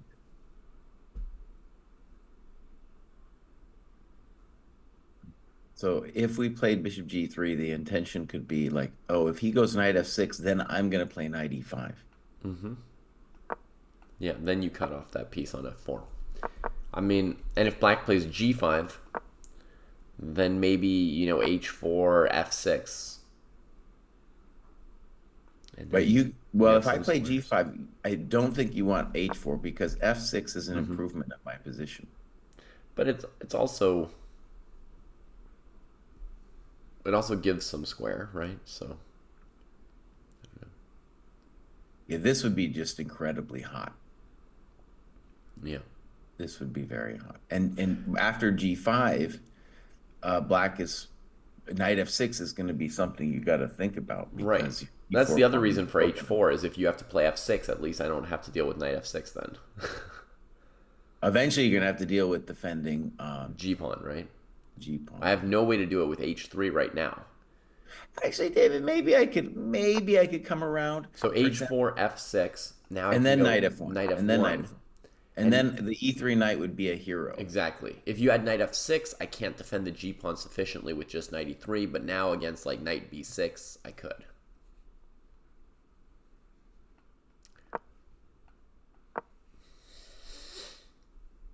Let me just say, as a French player, this is disastrous. Because I don't want to be playing. The whole beauty of the French is when we get the French structure. And Mm-hmm. now every chump in the land is going to be hitting me with exchange French, dude. They do become interesting games, you Mm-hmm. know. Yeah, yeah. They do often become interesting The games. interest builds. Gukesh's time is going, so he's not comfortable with whatever he planned. Yeah, let me see if I can find that. So also Jesse, after g4, g5, Uh-huh. white could also try to take on g5 with the bishop instead of taking on h5. At first glance, this looks even nastier than what we did before, but now the h5 pawn is a passed pawn. And I have this idea that if it goes to h6, with the bishop on c2, it's not so easy for black to go clean up that pawn. I know everything else about my position is nasty. I just want to echo something you said, David. It's a little remarkable that he plays rook e1 and then doesn't have his next move set. Mm-hmm. One of those things like, you might force yourself to play rook e1 because you've thought forever and you're like, okay, I'm going to do it. And then your opponent plays king f8 and you're like, oh, this g4 thing, man. That's too hectic. Yeah, Asher, black doesn't have time for king g7 here because I'm threatening knight takes g5. And if black plays g4, well, it's a big decision. And then I have several moves for white. Knight h4, knight e5. The black has to worry about. You want to go to h6? No, you're dropping the f pawn too. I mean, and at some point I'm up too many pawns, even if they're doubled and nasty.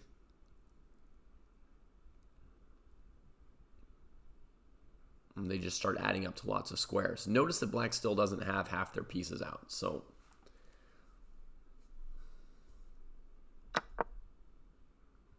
yeah.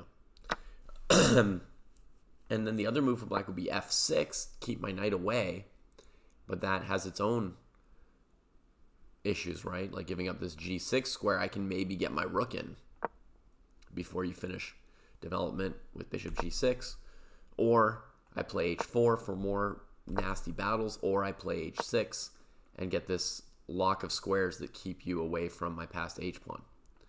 So if you want to go king g7, knight g5, and knight f6, yeah, I've got this h6 trick here. I'm going to push you back anyway.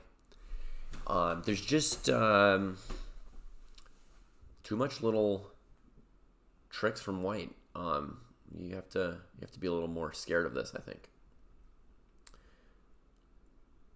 Thinking more about it, David, like I just realized too, this could become an epic French course because what do we know? Gukesh will play something. What I was saying, the exchange French kind of sad, but actually, what's going to happen is he'll play a different attack against. He could play a different attack against the French every single game, and he can go back to d4 too. Okay, I think this bishop g5 line looks very good for white. By the way, personally. Oh, okay. Start me from the top, and then tell me what you're thinking here. So Asher was kind of defending black's honor here after g5. Bishop takes g5. H takes g, g takes h.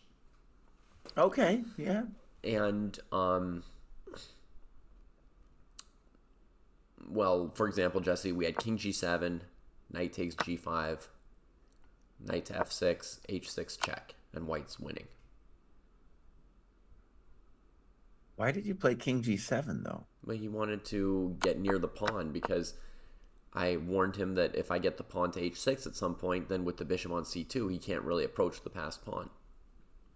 Okay. So he was Let me trying to deal let me with that. just say, David. Okay, after this G4, Mm-hmm. one reason I don't want to play G5 before we get deep in the weeds is White is up in time. That's his advantage. Mm-hmm. And when you play G5, you're creating a storm, Yes. but you're not ready for the storm. Yes. That's what I was telling chat while you were probably thinking about some other things. But there's the bishop on c8, rook on a8, knight on d7 is almost there. And suddenly we've got all this fighting going on, right? So I said if black played f6 to keep the knight at bay, white can consider h4. You know, fighting, white can consider bishop e8, which forces the rook, bishop g6, which forces the rook to e8. If black plays g4, white's got options of knight e5 or knight h4 to f5. So it seems to me there's a lot of juice for white. And I think black would probably play knight f4 against g4, like you were saying. Yeah. Yeah, I think actually I would, if Gukesh gathers his coconuts and plays knight f4, which, I mean, g4, which I don't feel great about it either. Then I bet Ding will just play knight f4. He's done something. He's played g4, Jesse, just now. Oh, here we go, boss. 10 minutes of double checking it. 10 minutes. He was not confident in this thing, but he's done it.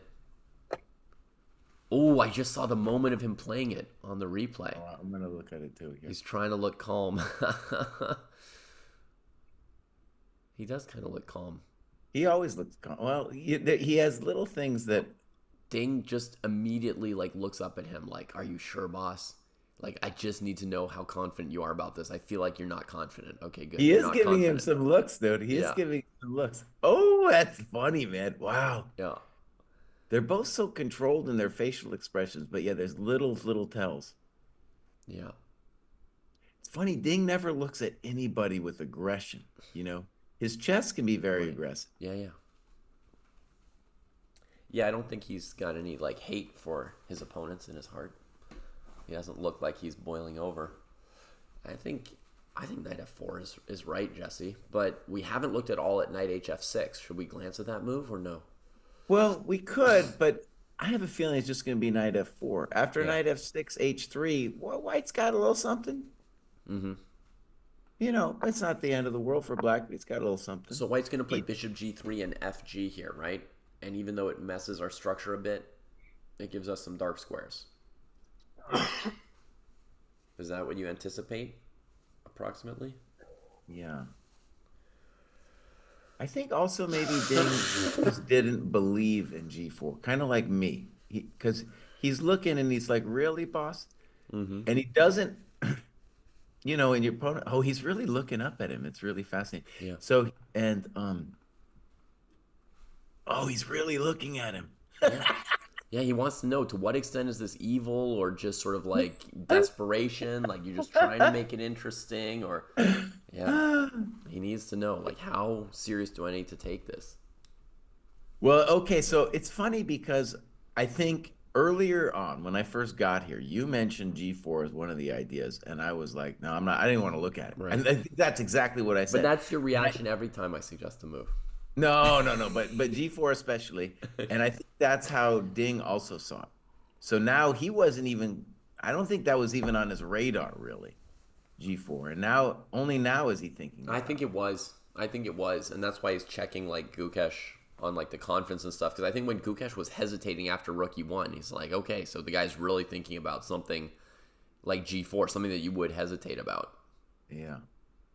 Wow, he's looking at him like every 5 seconds, man. Yeah. Whoa, he's just looking up at him, man. Dang. And Gukesh is just looking at the board like, I'm a little ashamed. I'm a little ashamed, but I was told by my team I need to mix it up, so here we go. He's like, I hope my dad isn't watching. No, I know my dad is watching. I hope Anand isn't watching. Yeah. As Asher points out, Jesse, this is Gukesh's third white where he's played G4 within the first, 20 moves within the. Oh yeah, that's true. It was also the middle game, every single game. Actually, I want to say about that game was really interesting. Is that to my eyes, there were just some moves that had some discoordination game one, right? Mm-hmm. And also some moves that I was like, really, boss? And then, Magnus put out this vid. I'm sure maybe you've seen it, where Yeah, he's just like, every move was I terrible. agree with that take. I haven't watched Magnus's video, but I agree. It was so bad. Yeah, it was horrible. Yeah. Now, if KGB could see G4, I like, yeah, if I was playing and KGB was I knew KGB was watching somewhere, I'd also have my head down and be like, fuck little shit of this one, man. He's gonna nail me here. Mm-hmm. Yeah, yeah, Oh man. yeah. After that first game, people were talking like, "Oh, Ding is back, Ding is back," and I was like, Jesse found all of Ding's moves. Gukesh just played like a total chump. You know, like the quality of that first game was like me white against you black. That's what I told people at the start of game two while you were sleeping. Mm. I was like, that's what it would look like when a chump IM loses to a chump GM. That's what that game was. Yeah. Oh, he's looking at him, dude. Dang. I wonder, like the will to win is a really interesting thing. And when you don't have a lot of aggression in your body, then, but I was thinking about it, like maybe Ding is finding his way into the match, you know, like when we think about the predictions, I think it's like if Gukesh, if you just reverse the order in which somebody won the first game, if Gukesh had won first, Mm-hmm. won that first game, Ding could have collapsed immediately. And then now it's kind of like Ding has got a chance to find his way back in Right. emotionally. Whereas Gukesh seems really, really mature and balanced emotionally for a kid. Oh yeah, Like dude. he was like totally like, yeah, I thought I might play badly in the first game. So be it, right? Like, Yeah. you know. Oh, dude, let me tell you a story that has a little bit to do with it. So, I got to St. Louis this summer, U.S. Senior Championships, and there's all this hoopla, and they're doing interviews, and they send us to this house to get interviewed. And ahead of me is Larry Christensen. So I'm sitting there waiting to get interviewed like a good boy, and Mm-hmm. Larry's talking in the next room. And they're asking him all these chump questions. And so they're like, Larry, how do you get motivated for a game? And then he gets kind of quiet for a second. He says, well, I think back, maybe something nasty the man said to me once, you know? Then I start boiling over, get real angry. Portnoy method. I was like, damn, son, you're gonna be doing that to me, man. Yeah. Angry? I don't want you angry. Yeah. Well, And fair. so yeah, I was like, oh shit, this is I thought that was just something we tell the media or something. No, that was a real thing. He's No. getting angry with him. There's different people, Jesse, right? Different approaches. There's people like that. I Well, guarantee you that's not what Ding does before the game. I don't think it is, man. He doesn't be like, oh, that one time Gukesh said something in an interview that was like Yeah. maybe not 100% polite, you know.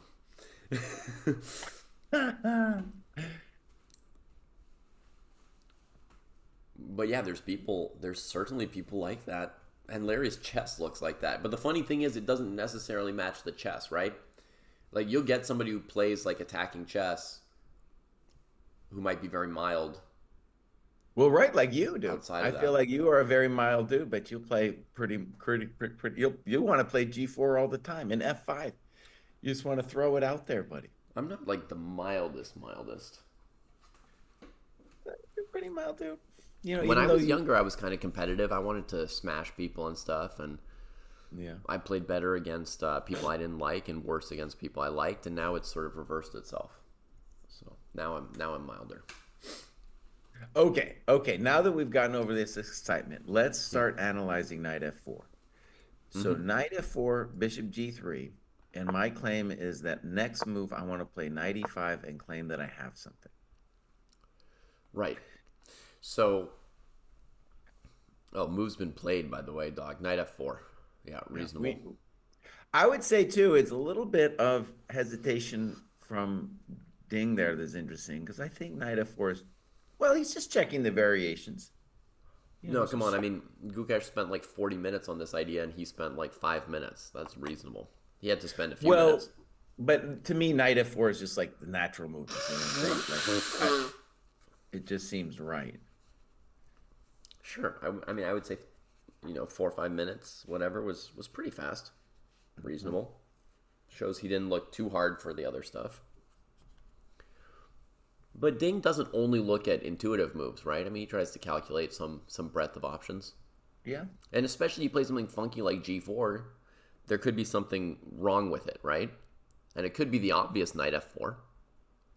But there could be something else even more wrong with it, right?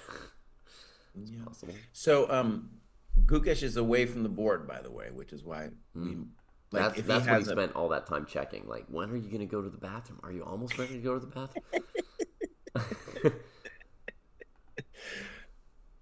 I'm really enjoying these streams, by the way. This, even though I'm going to give it dark 30, this is really enjoyable. Oh, yeah. Sick as I am, I missed it when there wasn't one, and all day long, I was so sick this past day, Jesse. Oh, my God. And the whole day, my partner was like, you're not going to get up in the middle of the night again. You're not going to do it. And I was like, I know I am going to do it, but, like, I'm not going to say it. But, like... But for sure, Kostya didn't even say anything. He wasn't like, I'm out. He's just like, I'm a millennial billionaire of time, and I can't, dude. I need my beauty sleep. I think after yesterday, it was assumed that it's just too painful. It's too painful. Yeah. So I'm just checking. He's still away from the board. If it were the case that Gukesh would take a while on this move, then it would be weird. But he's not actually taking a while. He's just away from the board. What if after bishop g3, he played knight f6 and said, I'm just going to take your pawn right away? We had knight e5 there, right? As a thought? Yeah.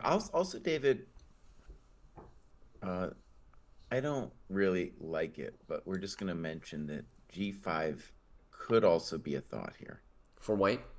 Yeah. Yeah. All right, so he's back at the board. Mm-hmm. And so we're basically, white is pushing his luck by giving black this beautiful f4 square. And we have bishop g3 would be the most natural, and that's what we get. Good. So, that was fast. Well, I mean, I feel like knight f4 was the main move when you played g4, so yeah. Now, amazingly, even though he thought that long, Gukesh is still up on the clock. Knight b6 played fairly quickly. Okay. So, here we go. Now, to stress how hard this move g4 was, we just want to say there are so many different options for black. And he plays knight b6 pretty quickly. And knight e5, I think, is what we really want to play. In fact, as far as I can tell, David, knight e5 is the only move that doesn't immediately hang a coconut. Is that true? Does knight e5 not hang the coconut? Black always has knight h3 check, and then bishop takes g4 defending the knight.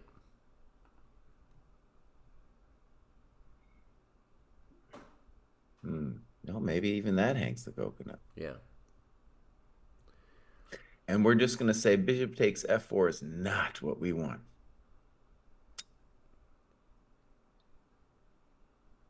Okay. Okay, Gukesh, you better show us something now, son. Yeah. I mean, there's bishop f5, which is pretty trashy. Okay, let's just say if he can avoid losing the pawn somehow, then the knight on b6 is at least not the best thing we've ever seen. It's not terrible either, though. Let's bear in mind. Like, it's defending the d pawn, and it can hop to a4 in a lot of scenarios, right? So it's not ideal, but it's not too bad.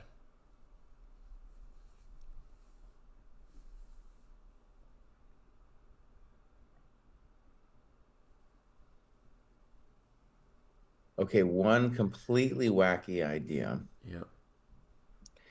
is G5. Okay. I don't, it's very wacky. And first of all, black does not have to win the pawn. But my point would be that if he goes knight h3, king g2, he has to take on g3, and that's arguably some kind of concession. Mm-hmm. But then he goes knight g5 and he's up a pawn, right? I know. I'm just saying, what am I saying? I don't know. Yeah. I was thinking something really similar, Jesse. I was thinking of this trashy looking move, h3. And it's very similar, right? Knight h3, king h2, bishop g3, king g3, knight g5. Knight takes, pawn takes, and then I couldn't find it.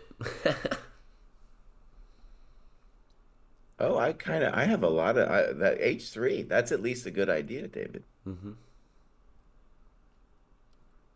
Okay. Yeah, the problem is, like, okay, I've got rook h1, king g8, bishop h7 with a draw. But knight f3, f6 isn't really going anywhere. So, same with rook e5, f6. But the nice thing is rook h1 is a default move, so I found a draw for white, which is kind of comforting. Yeah. Chat, here's the draw. You just check and then come back. Black can't let you play rook h8 in this scenario, really. Well, actually, maybe they just play bishop e6. Ay, ay, ay. The knight on b6 does its job again.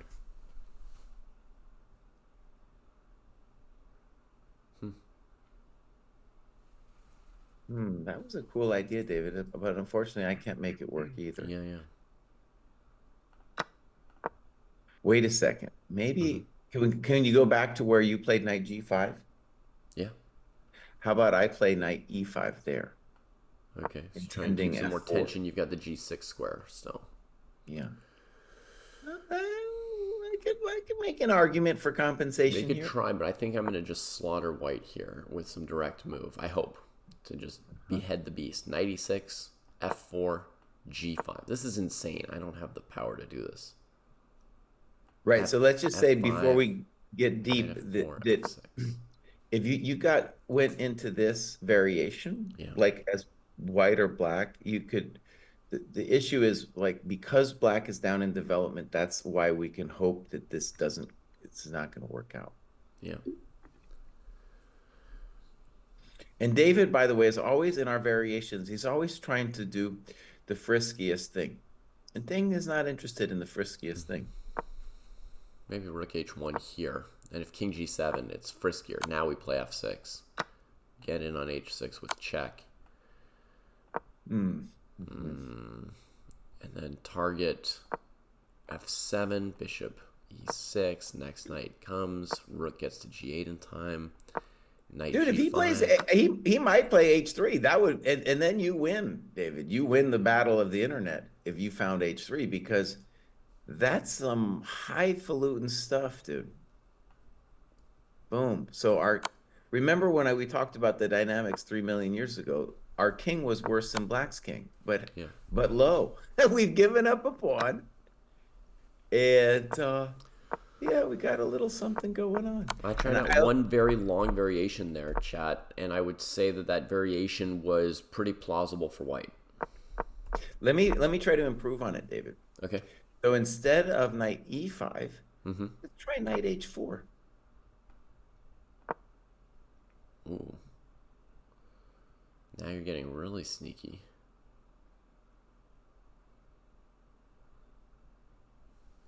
I don't know if this does anything, but I'm just making it a little difficult for you to get out.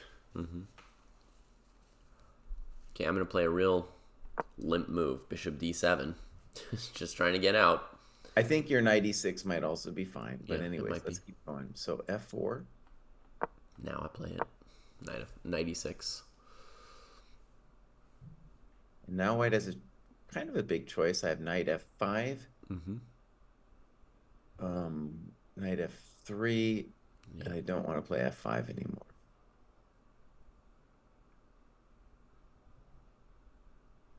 Yeah, f5 doesn't go well with the knight on h4, does it? So let's just play knight df3. Yeah.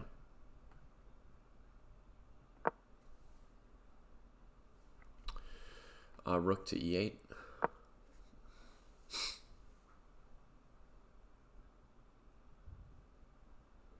Oh, I got something good for you here, Jesse. Knight e5. He played G5. Okay. Knight e5, bishop c8, knight takes f7, I think. Wins for white. Or is very strong.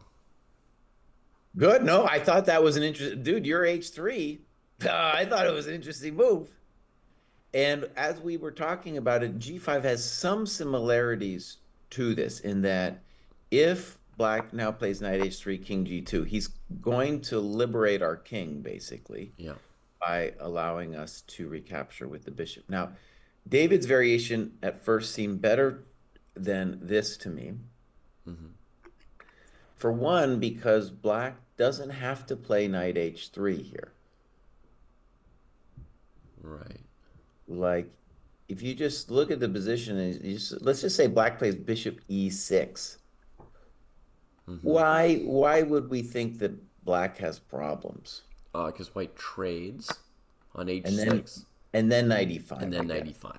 Yeah, okay, good. And you say, like, knight on B6 is not that good. Rook on E1 is one step ahead of the rook on A8. You know, it's not like a ton, but you got to pay me a tempo for the knight on F4 and so forth.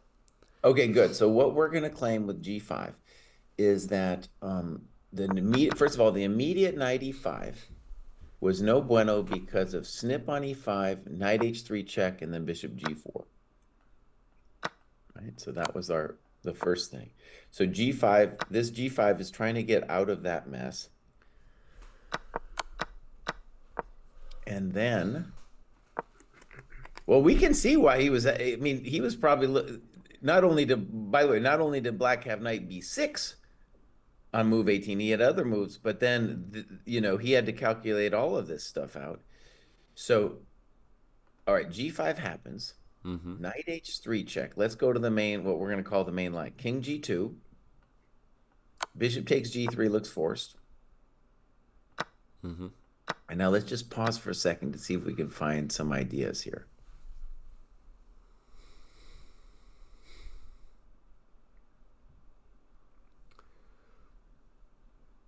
One thing David mentioned a little bit ago is the knight on B6 controls A8.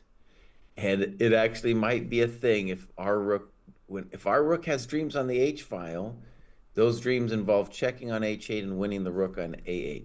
But rook is protected by the stupid knight. Yeah. Folks, our eval bar is still pending, like deciding whether he's got compensation for this pawn because it's not at all clear.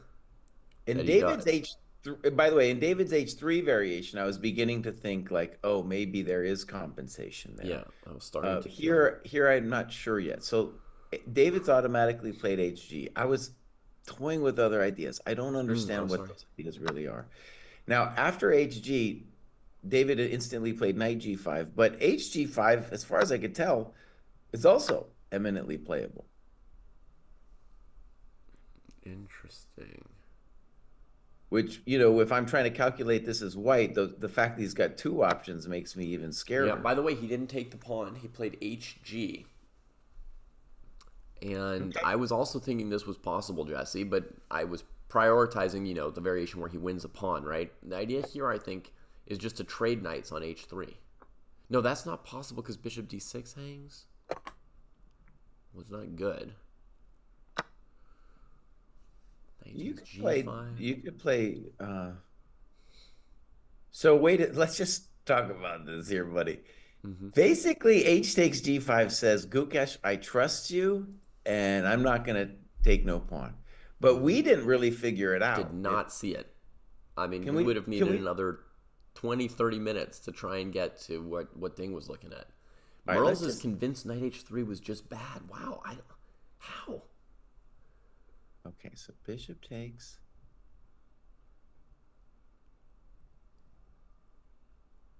Oh my God! Here's a suggestion from chat, Jesse. Okay. Perhaps a silicon-assisted chat. But knight H3, king G2, bishop takes G3, G takes H6. Smack. Oh. Yeah. Oh no, there, whoever said it, they're a genius. I don't, maybe it's too early in the morning for me, but I wasn't thinking about it. Thank you very much, whoever said that. And Yeah, then all you have to do is see it, and then you're like, yep, that was it. yeah. And because then white is definitely a touch better. So that's how Ding Okay, was able to decide this quickly. good. Okay, so G5 exclam. Yeah. Uh, H takes, knight takes.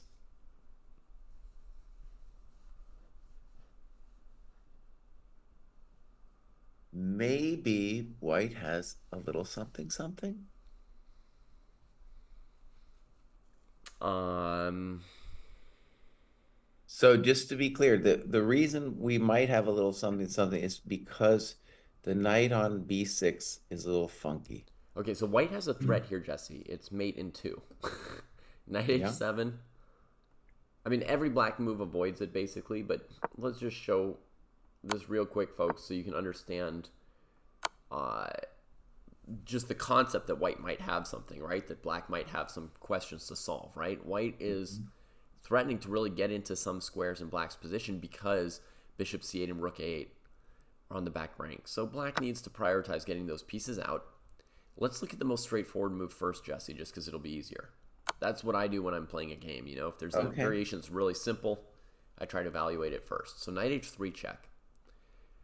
By the way, let me say, to me, there's two other moves that are also really straightforward. Yeah. And that's F6 and bishop D7. F6 and bishop D7. Okay, I'm with you. Okay. I hear you. Yeah, very basic moves as well. So, okay. Wait. Just real quick, David. Yeah. On F6, Yeah. white could play bishop F4, bishop F4, bishop G6. Yep, I know. But then when black moves this bishop, Maybe bishop D7, we still don't have D7, it. you still have two knights hanging. And I had looked at knight E6, bishop E6, rook E6, right? Getting all the light squares, but there's bishop D2 at the end. Yeah. I have another idea at the end of that, but let's save that for a second. So, Right. Bishop D7, knight H3. By the way, they all look kind of okay. David, for me, I don't want to play knight H3 because then I have to trade my bishop on D6. Yeah. Bishop D7 play. He's going to play bishop D7 probably, right? Like in the first game. Yeah. Makes a lot of sense. I just thought, you know, we could trade two pieces and get an evaluation quickly. Okay. So, Yeah. Big moment for our boy. Black seems by the way, we were asking about evaluation. I'm still kind of at zeros. For a second I thought black would be better after G4, but obviously it was kind of concrete. White's ruined his own structure. But let me just say something about the structure is that if the knight ever moves from F4, he has to fix our structure. So that's always kind of that is part of the tension about whether we have a bad structure. I'm going minus 0.1, Jesse. I feel like the structure is kind of forever here. And we're not gonna really touch Ding's coconuts here. He's got no weaknesses and every piece developed, you know.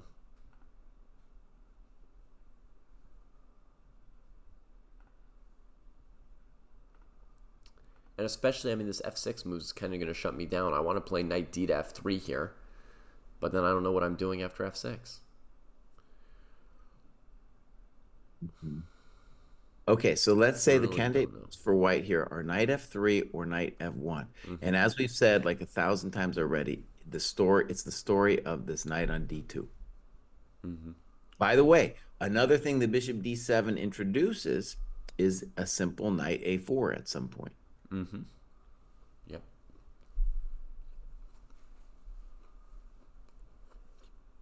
And, you know, actually, one thing that people were pointing out is like world championships where somebody won by just defense. And so I think Kramnik Kasparov came to mind, 2000.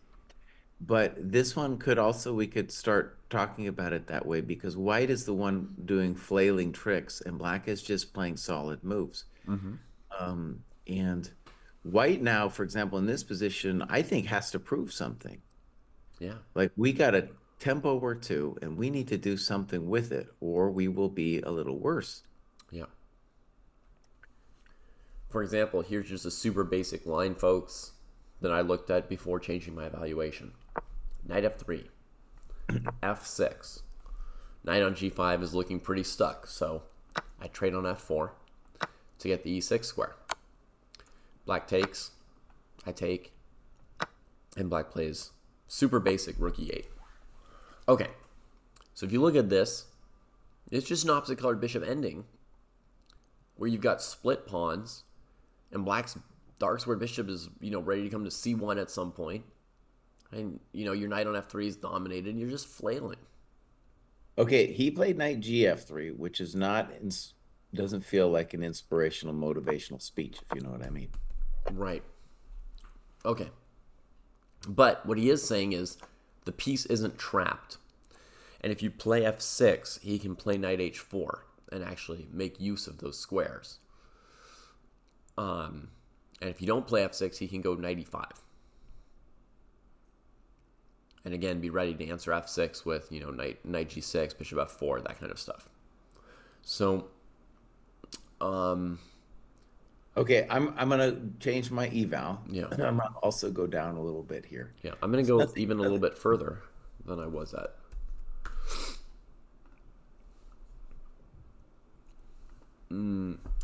I think a typical ding kind of move would be rook e8. Very, very calm, and let white maybe continue self-destructing if they really want to do something exciting. Knight gf3 really feels like it didn't go anywhere, boss.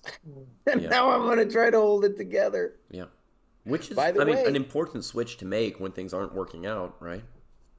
But also we gotta say, like, game one, he just completely failed to try to hold it together after the milk went bad. Yeah. Complete fail. Yeah. Rushed headlong into everything that could go wrong.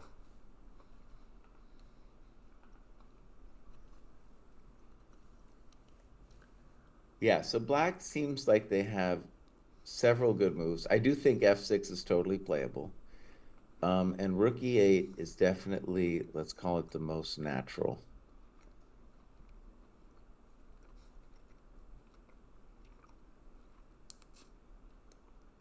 On rook e8, you do want to calculate knight e5.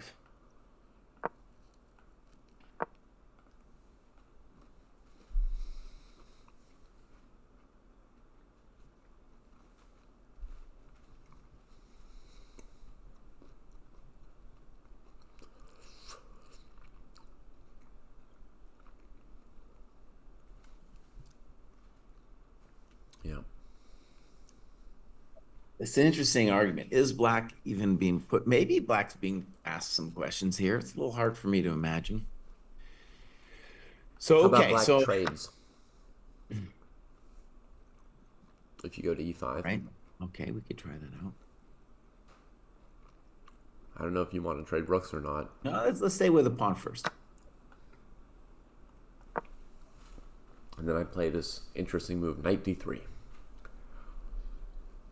Yeah, okay.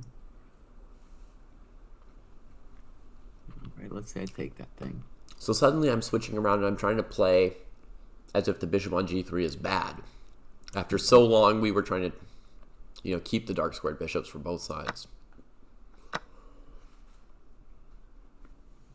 Yeah, it's an interesting position. I mean, white could still play b3 there and claim he's maybe white might be a little better here. You at least have to be careful here as black. Rook c8.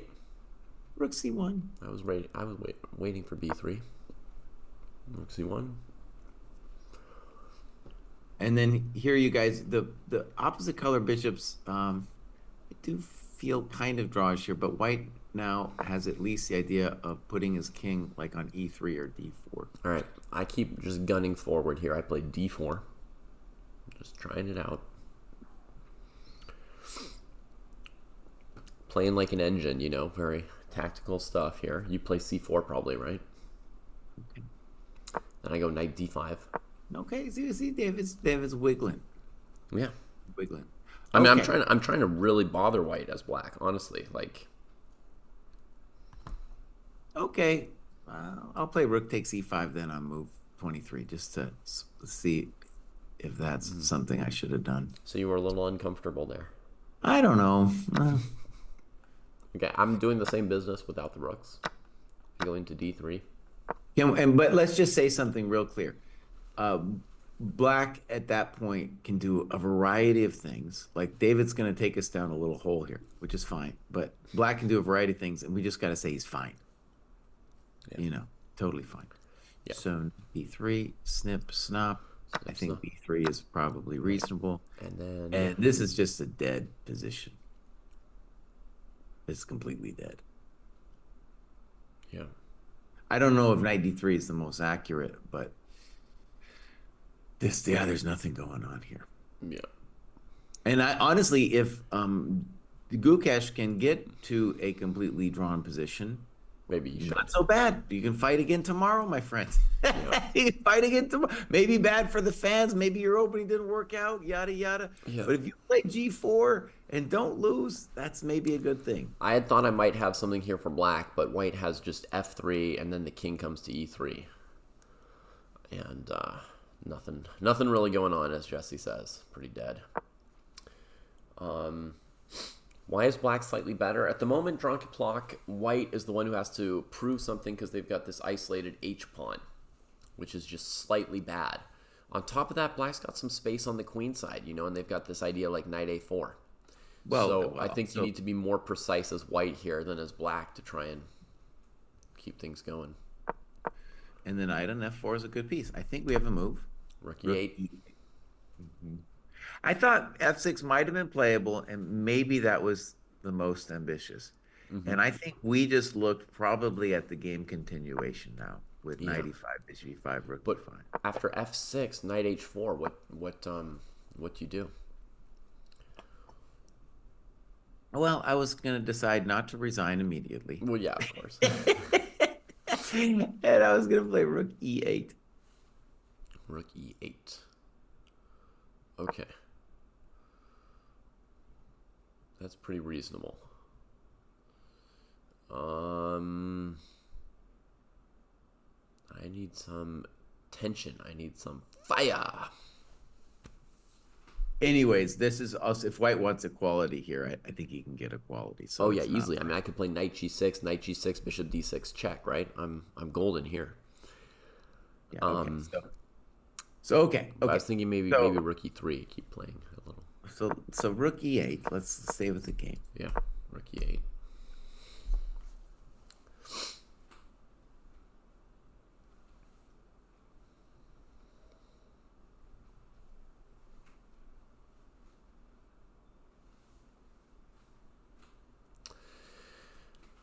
And it looks pretty equal.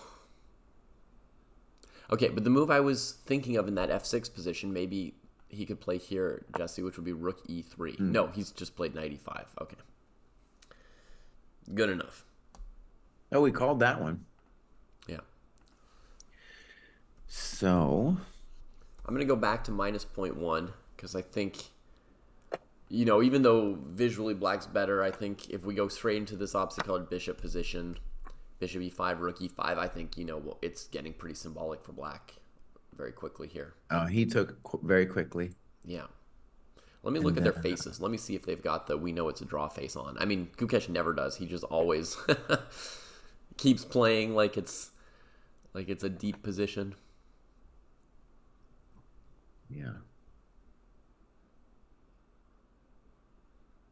But I do feel, me personally, I feel the shadow of the draw, the irresistible pull. He keeps rooks on the board, Jesse. What? Oh, and knight d3 played instantly. Yeah. Okay, so let's think about this for a moment, Tito. Well, at least I was right about knight d3.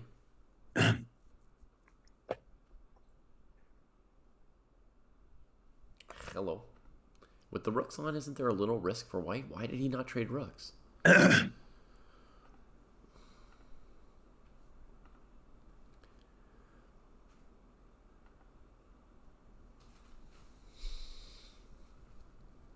I was surprised too that he played DE5 so quickly.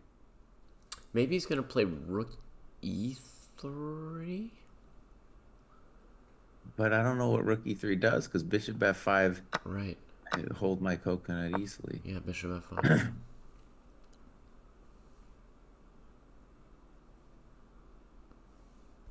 Yeah, what's he gonna do?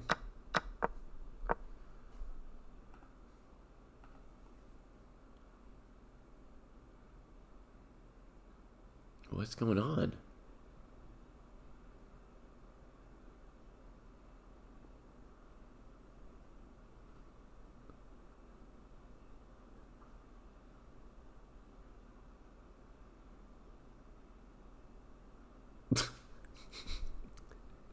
Jesse, I shouldn't have looked, but I see the chat in the stream where Uh-huh. people are just watching them thinking, and like Uh-huh. side by side, it's like blunder by Ding, Ding is winning, blunder by Gukesh, Gukesh is winning. It's just Uh-huh. like this complete.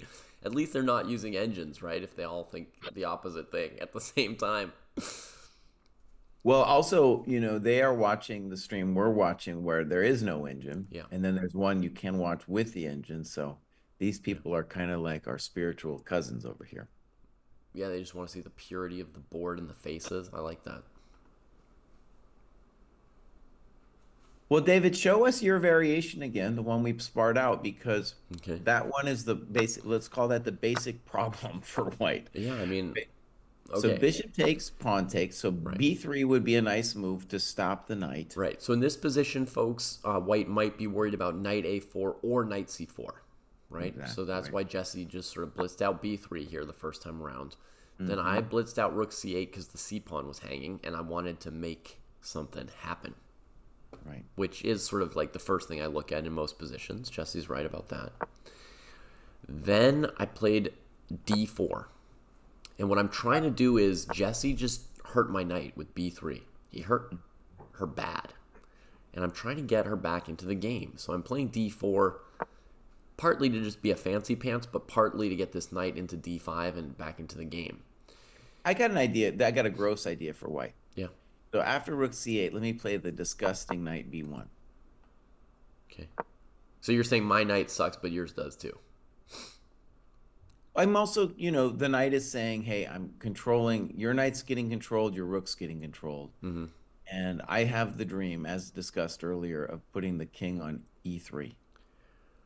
Which in itself, even if I got that, wouldn't be the end of the world for you or anything. Right. But, it would be a little improvement. All right. I'll play bishop f5. Okay.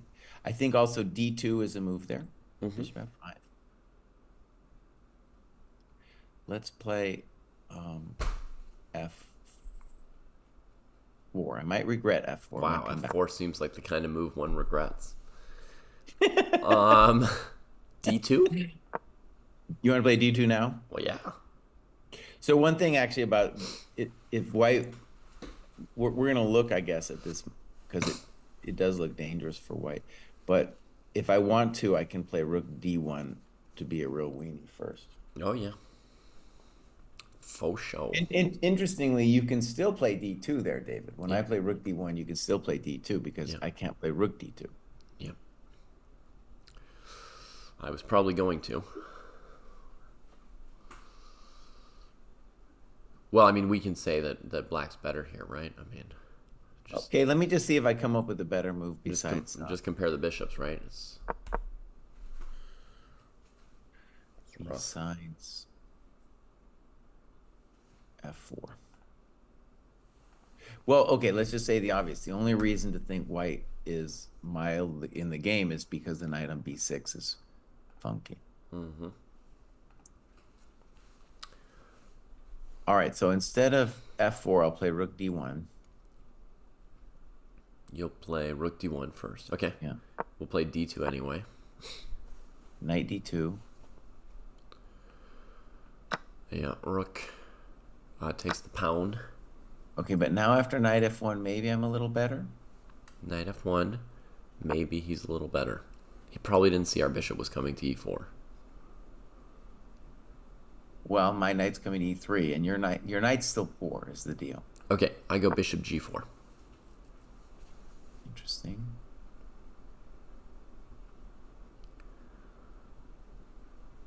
I'm either going to play rook d2 or rook d4. I don't know. Yep. Either way, I'm going to play bishop h3. Actually, maybe I'll go to f3. Either way, I'll be better.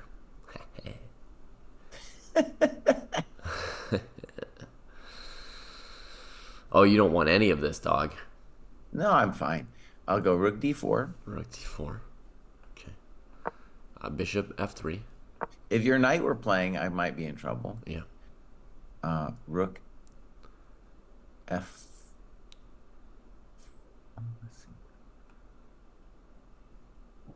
Rook f4. I don't know. I'm thinking about it. Yeah. Maybe he's touching my coconuts a little bit. Okay.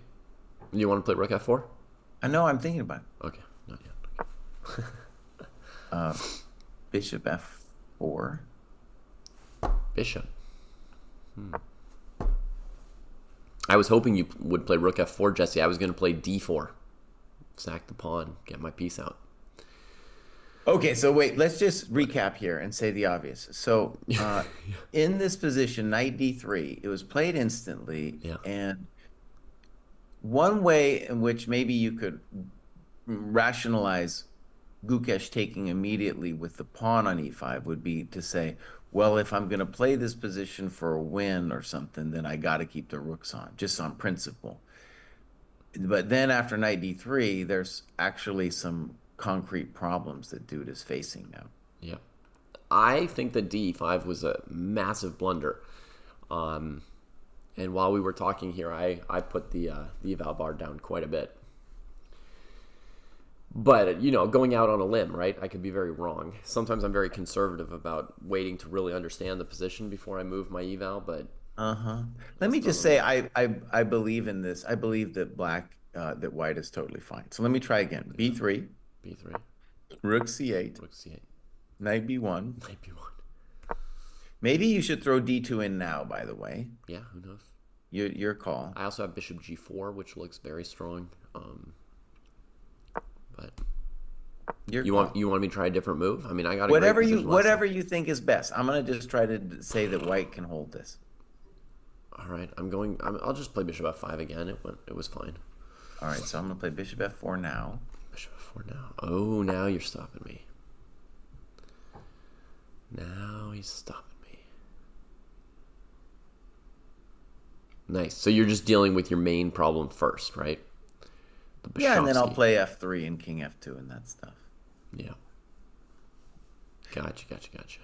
So maybe you should consider d2 immediately? Let me think a second here. Yeah, maybe I should.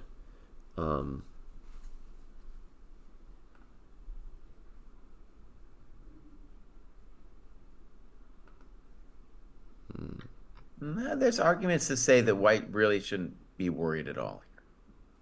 So I'm gonna change mine to 0, I think, because I don't think the immediate d2 is gonna bring it. Okay. He's gonna hide over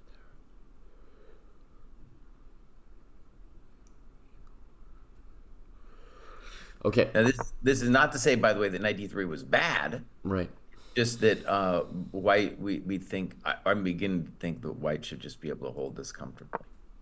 Sorry, that's just me missing.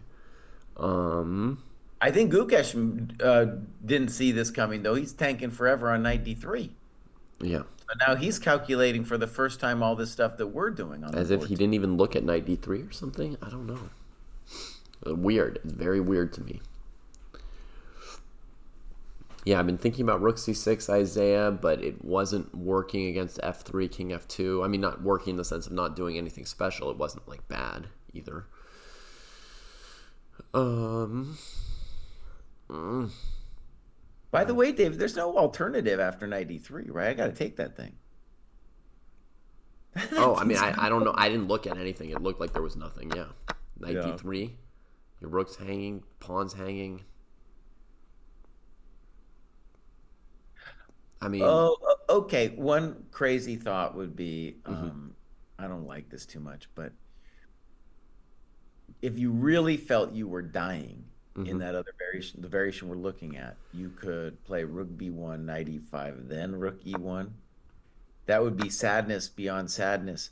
But You're just waking up your bishop to help you draw. I'm waking up my bishop to help me draw. Yeah. But okay, let's go back to our main thing. So David still believes in black. Let's give him a try. So we're going to look at the position after 25 B3. Yeah. B3. Yeah, I like rook c8. I mean, knight d2 can't. Knight b1 can't be a problem. I mean, it could be the best defense, but I mean, that's not a reason not to play rook c8. And now.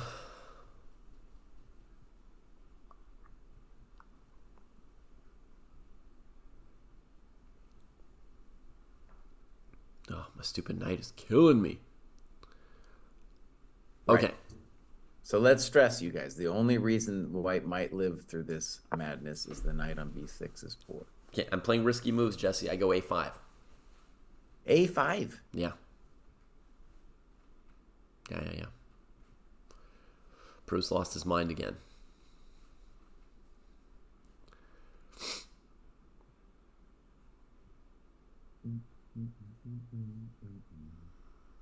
So if I play a4, what do you want to do? Mm-hmm.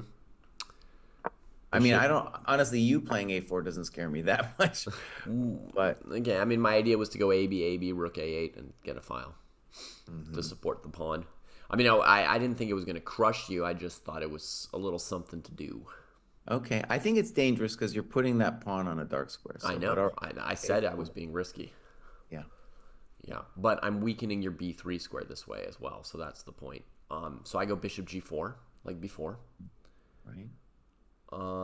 Against rook e3, Sudarshana, black's knight isn't going to stay on d3. It's going to capture the pawn on b2. Going to slip away. All right, so I'm playing bishop f4. Yeah, bishop f4. Now I hit you with the old d4. I still don't know what he wants from me. I want the d5 square for my knight. C4, yeah. Yeah, I saw that coming. Knight d7. Okay. Let's see.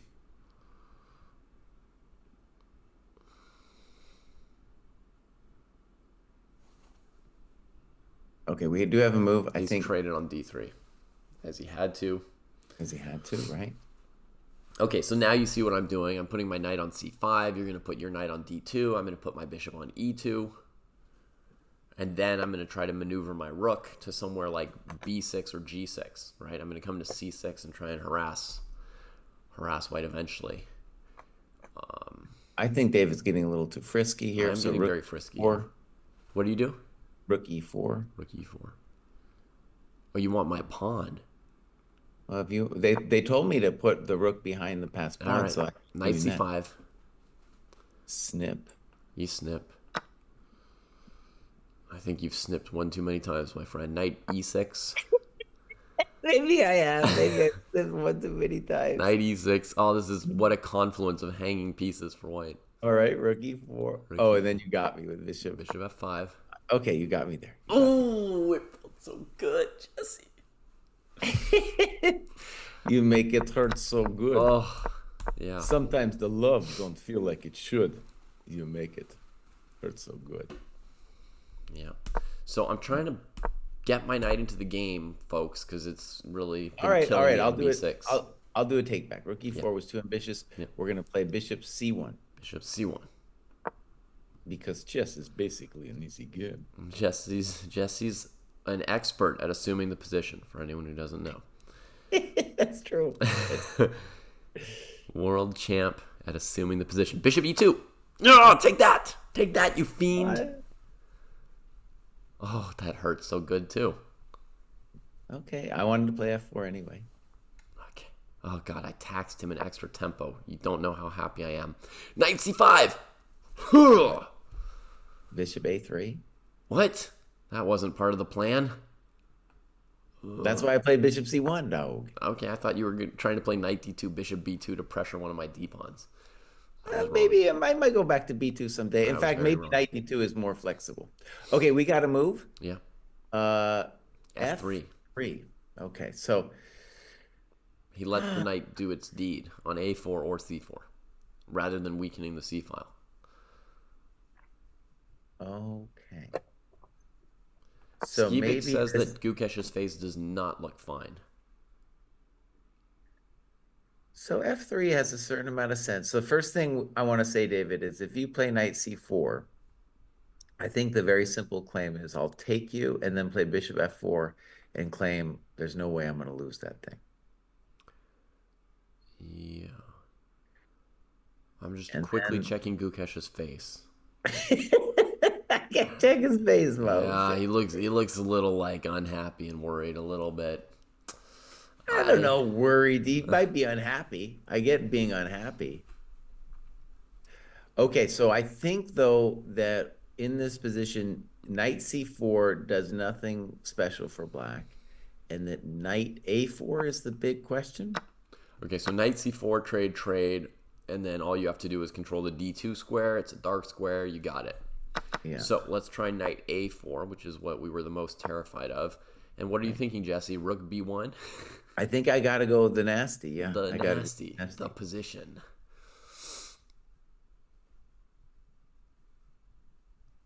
And this is very scary. At some point, maybe now you're going to play f6, and then I think I have to do f4. It is not so pleasant for a peasant.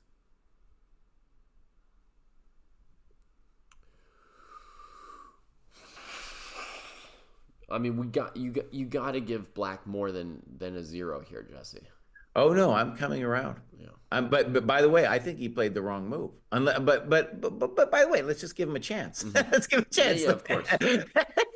Of course, but I mean, Rook e5 looked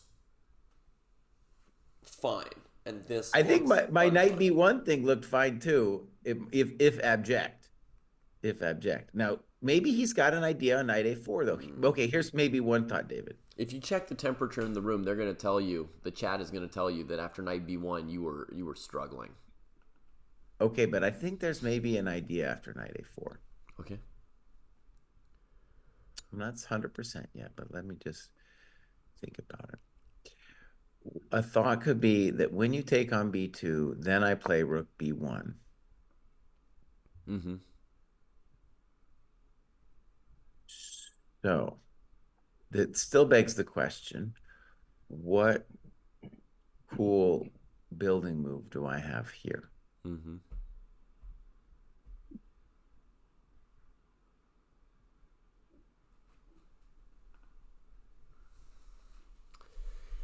Right.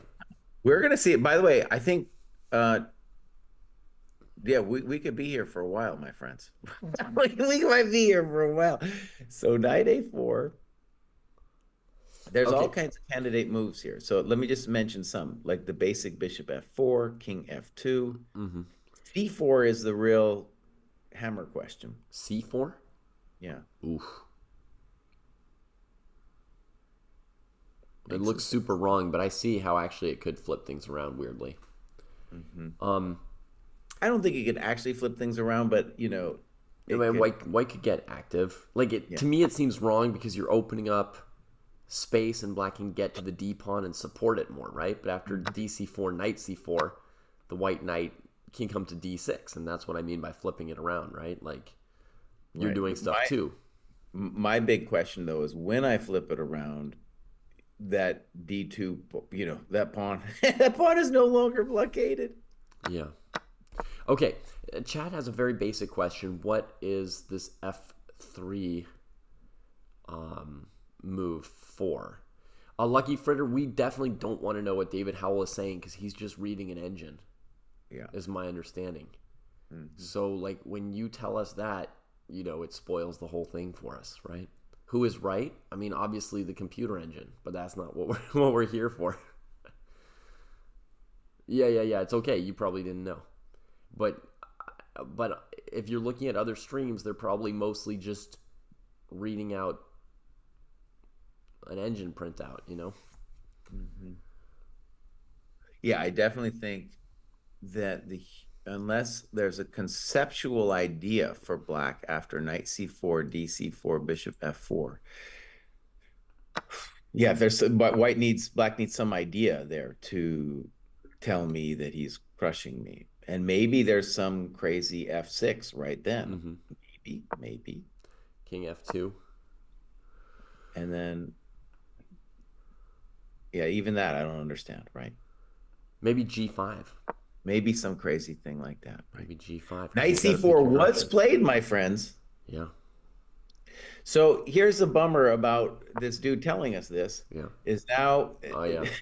but previously my reaction would have been, well, that wasn't right. Right. And now I'm going to be like, oh no, some computer has some idea. Yeah. Unfortunately, our whole stream is ruined now. Maybe we'll pack it in and Okay, go so do let's something put, else because the folks can just go listen to David Howell reading computer readouts anyway on another channel. yeah. So let's just take for a second. Takes. And by the way, bishop f4 isn't the only move. I could play a simple king f2. Mm-hmm.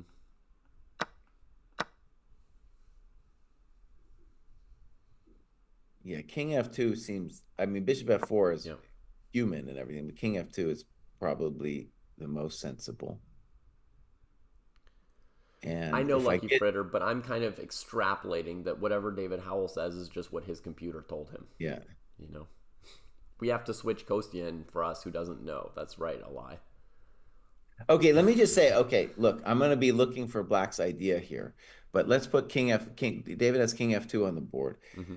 And so our task is let's try to find just an idea for Black, whether we think there's some computer idea or not. Ding certainly has. By the way, Ding might not have an idea. He might just be like knight c4. I know I'm not losing. You know, looks like a draw. Yeah, I mean, I'm sure he knows he's better. Uh, One way I'd or see if another. I He's was he's looking for something where he's better, probably. right. If I was Black here, I would say I need an idea, or else it's just gonna immediately peter into a draw. Yeah. So we get some moves. Knight takes, d takes. Yeah. By the way, there was a very basic question in chat. What was the point of f3 from Gukesh? And the Right. answer is so the white king can come to e3 and embrace the passed pawn. And it's also very important that the pawn on f3 blocks the bishop from coming to g4. In general, Yeah. we would like to put our pawns on the color of his bishop in the opposite color positions so that we control a little bit of light squares. Because yes, we win the dark squares, but we would love to fight the little bit of fight that we can put up on the light squares we want to put up.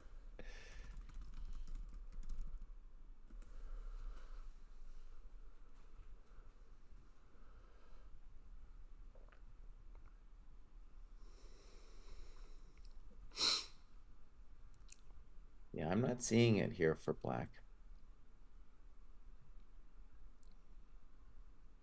Okay, a move has been played. Rook e4. That's a frisky move. Well, he wants to establish it on d4 behind the pawn, help control the pawn that way, and then if you ever, oppose rooks, he trades rooks, which makes it more drawish usually. He also asks you to pay a tempo for the c4 pawn, perhaps. The move makes sense, but I mean, king f2 was definitely the simplest. Yeah, this makes me nervous for dude here. Yeah. Makes me nervous. So one idea here after rook e4 is bishop a4. Mm-hmm. Yeah, ready to finish it. So that forces rook d4, I guess. And then what do you do?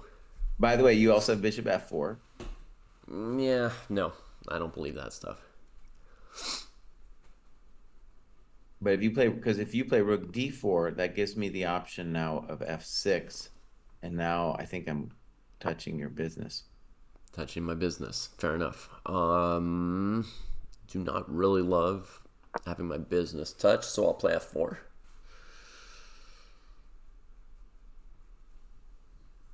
On the theory that basically rook e2 would be one of the main ways for Black to try and win this position. So we're going to try to forestall that as long as we can.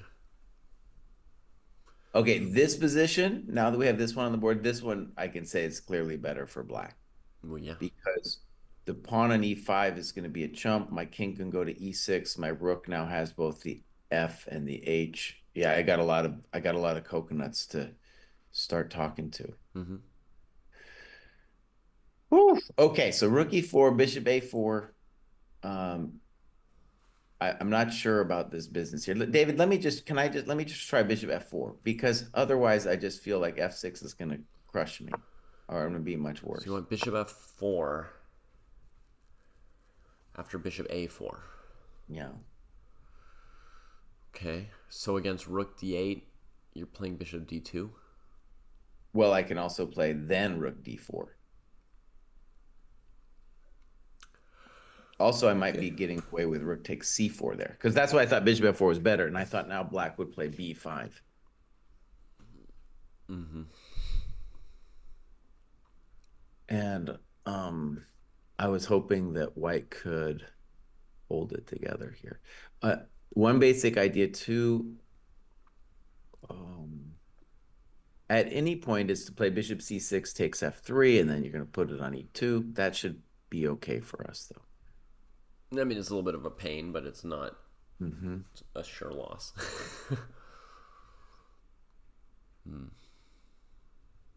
Okay, so let's look at candidate moves. So we're looking at rook e4, and Ding is thinking. Bishop a4 looks the most natural to me. Mm-hmm. Yeah. Let me just show your other idea was bishop c6, rook c4, bishop f3. Probably have to play rook d4 then, and then bishop e2. So this was another thing Jesse mentioned. Now it's not a protected passer, and the king can come to e3. You still have to worry about it because it's close, but for the moment, white's okay. Yeah. If black's rook had an open file, it could be more dynamic. Right, and let's say that's a key question for everybody here is like, can black's rook eventually find a way in?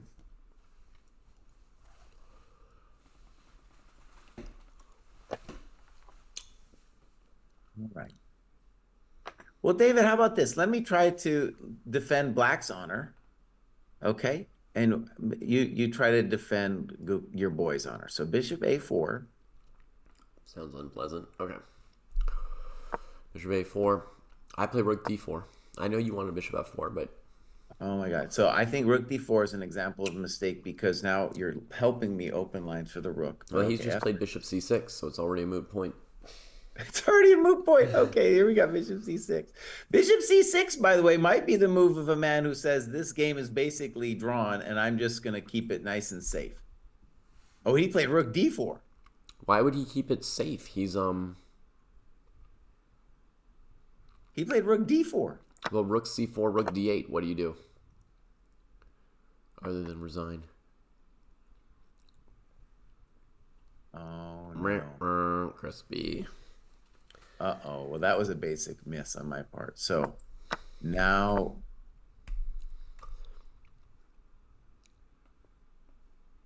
Oh, but here's a point. This is interesting. Bishop f3, king f2.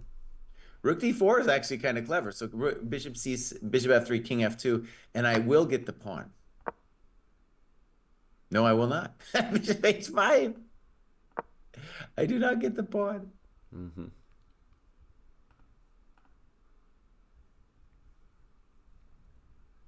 Okay, it's time to address the human eval bar. David's out with negative 0.1. I'm not that far yet. I'm at negative 0.8. Well, that's pretty close. It's right. It's right on the edge, Dronky Pluck, between a draw and a win for black. Right in that borderline right now. Well, David, I'm going to say that I thought b3 was a must back then, and knight b1, that variation was much better than this crap. Excuse me. What are you doing, Gukesh? You know, and it's not like you got to be a genius to play, you know, yeah. Again, kind of like game one. Ding isn't needing to play genius moves here. Yeah.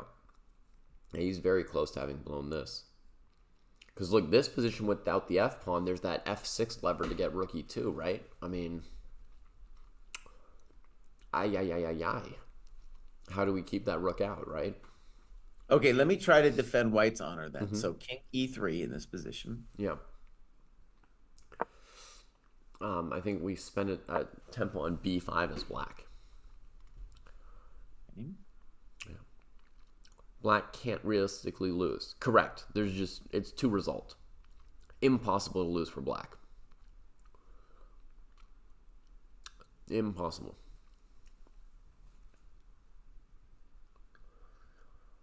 This looks god awful. To my eyes, d takes e5 was like a huge blunder. I can't even begin to conceive of or explain it. Didn't you like my explanation? I mean, because I've done this before, right? So you're playing a game, you feel like you need to try to win, and then it's a process of elimination thing because you say to yourself, well, if the rooks come off, I got no chance of winning. If I keep them on, maybe I got a chance, so I keep them on. I mean, I've done that a million times, but to me, this was just completely implausible. Like, I'm so obviously worse. And I'm the king of losing positions because I wanted to keep winning chances where no one else would even try to keep winning chances because they know that you can't win. And I wouldn't have done this. Not in a million years.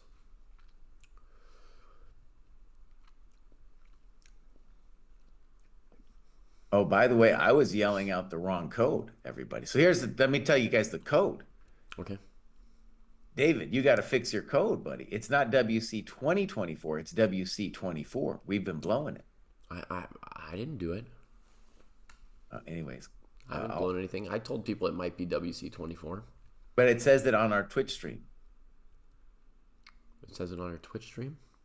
Where? On the title. It says no engine code WC 2024. Oh, the title is wrong. Well, I didn't set that part of the title. Somebody else did. That's got to be Kostya's. That's Kostya's fault. Yeah, come on.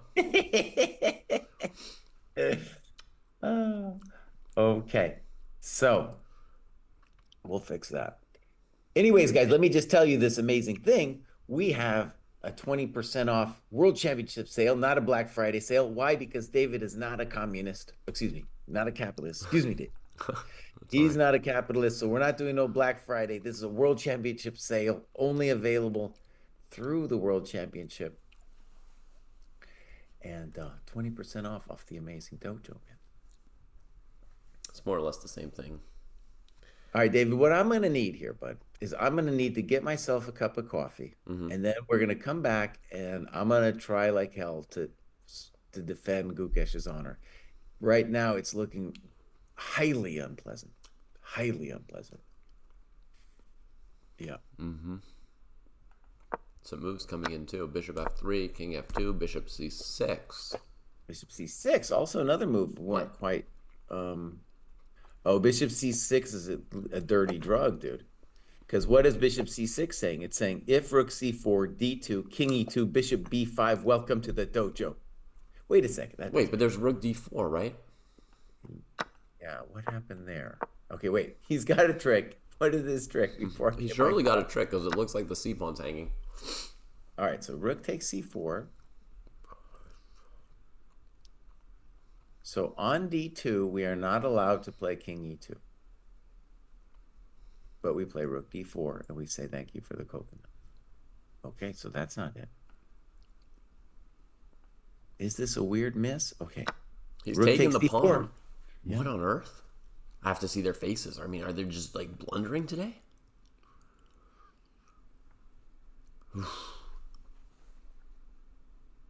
The chat of this other thing is so dumb. Gukesh calmly takes the pawn.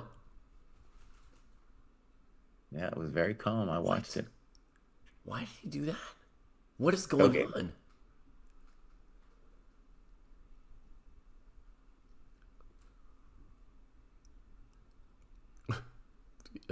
Ding? Looking slightly grim, checks Gukesh. It's interesting they check each other, that they check each other fairly often, even though both of them are pretty impassive, you know? They don't normally give much, but... Yeah, what is the el intenzione here? I don't know. He played rook d8 next, which I think the answer is rook d4. This might be done before you get your coffee, so let's just keep our eyes on I it. really Rook d4. I mean, you can get your coffee, but they're trading the rooks. Well, what is he doing? Okay, it all came off. I'm switching my evaluation to 0 because, you know, he hung his extra pawn as far as I can tell. I'm sorry to be such a human, but what on earth is going on? It just looks like straight blunders to me. Wow. There's no way this is winning, right, Jesse? I mean, the king comes to e3. No, this is gone, dude. Nothing. Well, White could give up maybe even a pawn or two, and it would still be drawn. Okay. This is super zeros. I'm going to change your evaluation for you. Just zeros. I'm sorry. I want to change it for you. You can go fix it if you want to, if you disagree, but I think you're just slow to find the document. It's dead. I think you're slow to find the document. Wait a second, David. Let's go back. Okay. Let's go back. So bishop c6, and I'm going to refresh just to see how long you thought about that. We can explain why rook c4 wasn't possible before demonic bag. In this position, after initially bishop c6, if the rook took on c4, black had rook d8. And then you've got no way to stop the pawn queening. Your king's too far away. If rook d4, you get traded, and the time you recapture lets the pawn go through d2. If you go bishop f4, d2, you have to sack the bishop. So after bishop c6, white played rook d4, and black took on f3. Now white's king gets closer with king f2, and we expected bishop h5. After bishop h5, you can't take on c4 because of d2, and the bishop's covering d1. It's all over. Okay, David, let me just try to defend his honor back there for a second. Bishop so bishop c6 h5 takes. Okay, so 29, bishop h5, boss. Okay, let me try bishop f4. Yeah. b5. And then you probably want b5, right? Yeah. I mean, f6 is a totally viable other move, but I think b5 is best. And yeah, go for it, Blib Up. This is a very reasonable time for anybody who's in the middle of the night to go back to bed. Like Blib Up. This is a really good time to do so. So, okay, wait, David. Rook d5. Yep. I'm just trying to imagine if there was something concrete dude was worried about. Rook d5. So rook d5. Uh-huh. No, that's a fine move. Let's say I play a6. Blundering the e6 tactic for you. Big chance for you, Jesse. I blundered e6. And then rook d6. Oh, man, he doesn't go for it.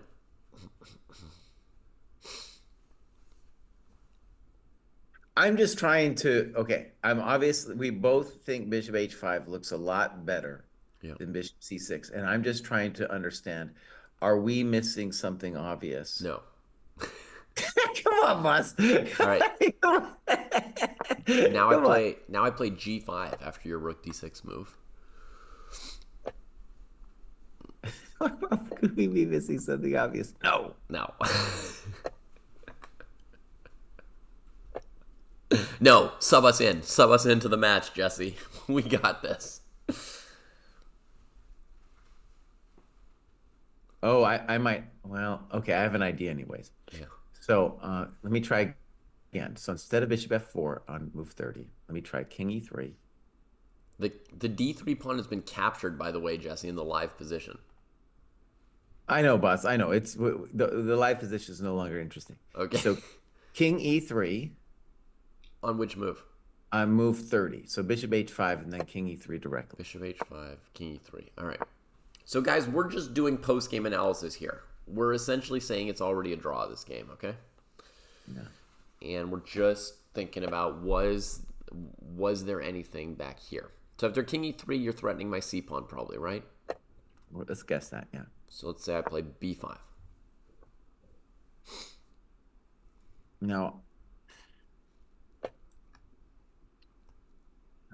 I was thinking for half a second that maybe rook h4, but you just played g6, and even though it's not the happiest thing to play g6, it's draw agreed. It's not the end to play g6 either, right? What a weird game, dude. The end was shocking. So I one mean, thing, David, yeah, that was interesting about our last game is I felt that last game was very rich. Um, and I was reading Twitter, and somebody in Twitter was like, um, it was nearly a perfect game. The engine thought all moves were absolutely correct. And I was like, wow, what a different view of what happened there in round four, you know? round And four. That was this one, yesterday. this one, Okay, it yeah. feels like there were some legitimately bad moves here. I mean, two that stand out to me only, right? Well, I think G4 looked funny, first of all. Okay, I Sure. think G4 looked funny. And then I felt that obviously we agree that DE5 was horrendous. Yeah. And then also, though, F3 on move 25, unless we're missing something here, because this is kind of like the result of that position. Unless we're missing something here, then F3 looked terrible too.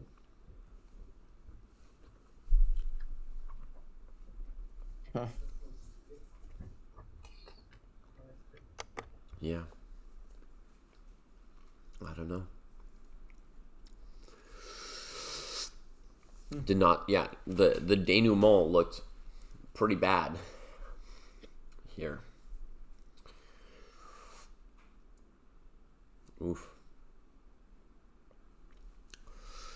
Jesse, Yeah. is the next rest day Sunday? Well, it goes. No, tomorrow we play, dude.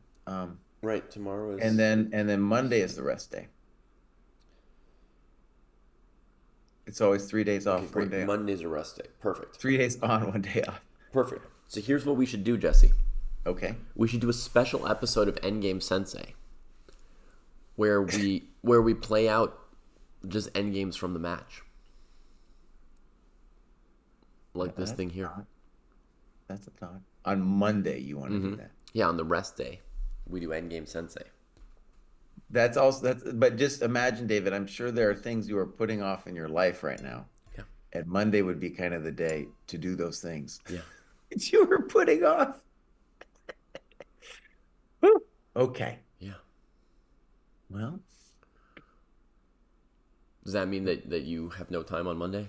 let's talk about it tomorrow. We just need an hour, Doug.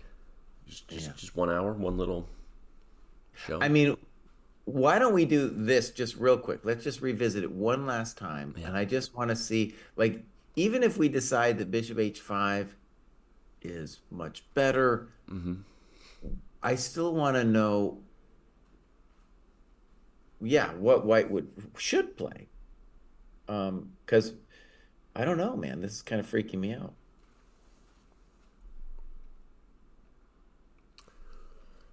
I mean, we need to bring our king near this D pawn, but no matter what we do, F6 is always an issue because rook E2 is such an issue, right? So I feel like the white king needs to be at D2 and the rook needs to always be ready to support the E5 square to just, challenge for the E file whenever black plays F6 and trades a pawn.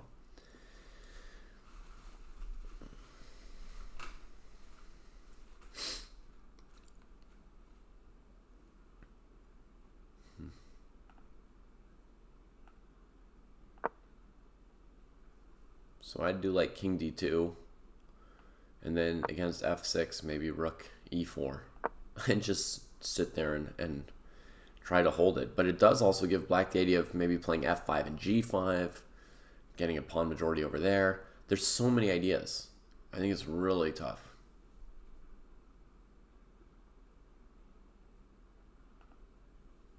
Okay, let me try to defend his honor one more time. So Yep. king E3, you want to play B5, Yeah. right? Yeah. Okay. Let's say I go basic rook D7. Sorry, 1 second. I'm going to try and fix one thing here. Okay. All right, sorry. What did you do after B5?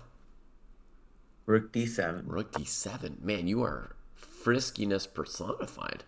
Well, I'm just gonna go win a pawn, or I'm gonna try to win a pawn, and Yeah. then we'll see. F6.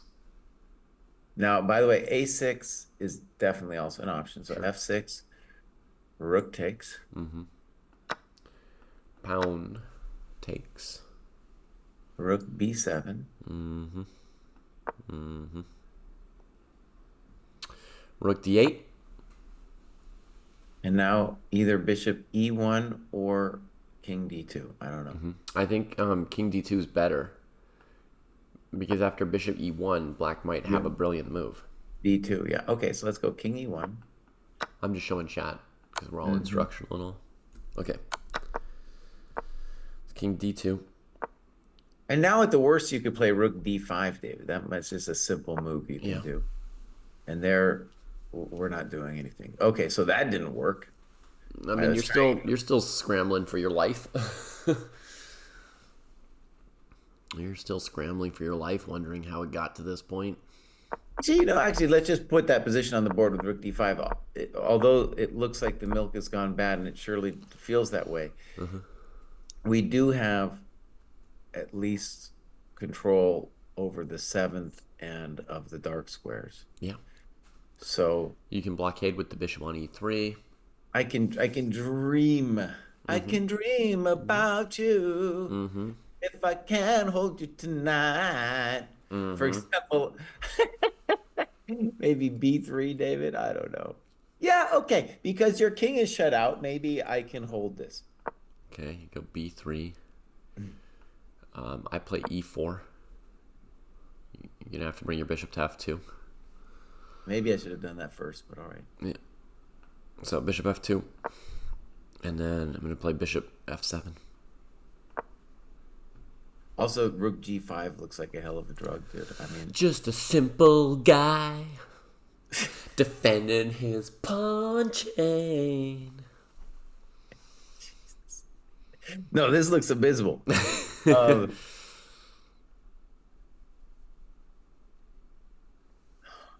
Okay, I don't like that variation. Let's try again. Let's go to the top. So, bishop H5. David has no life, says Jacob. What? If I had no life, I would stream 24 hours a day. Or whatever. 20 or 18 plus some sleep. All right, Dave, let me way try. Too much life. Let me try again. King E3. Yeah. B5. Rook D5. A6. A6. Rook D6. Rook D6. Yep. You already tried this once, remember? I know. Okay. I'm hoping that I can remember how I got the advantage last time here. It wasn't quite this, but it was very close, yeah. What to do?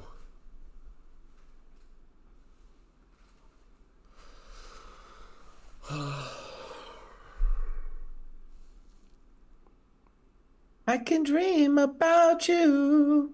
Mm-hmm. If I can hold you tonight. All right, F6. I don't know. Hopefully that's what I did before. Rook takes.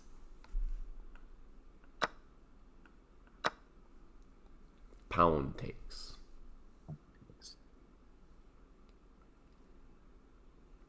Okay. Dronky Pluck is suggesting that we send Gukesh the video of the easy French system. Yes, Dronky Pluck. I know somebody on Gukesh's team. I know Gukesh. He's my boy.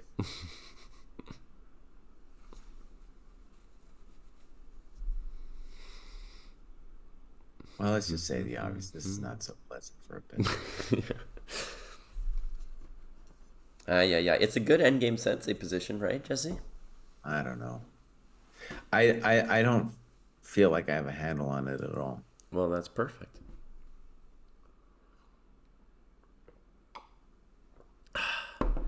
What would be the I think Gukesh has already seen the easy French video, honestly, Dronky Pluck. I think he's well aware. These guys know so much. They know so much. Right? I mean, it turned out that, like, Anish had shown it to Magnus or something like that, right, Jesse? Mm-hmm. Yeah. So these guys know everything. They know everything. Jesse, do you know the story of like when Vinay met Magnus? Oh yeah. Mm-hmm. And Magnus like started talking to him about some game that he'd played like 10 years ago that had been like in a magazine, and like Vinay didn't remember it as well as Magnus.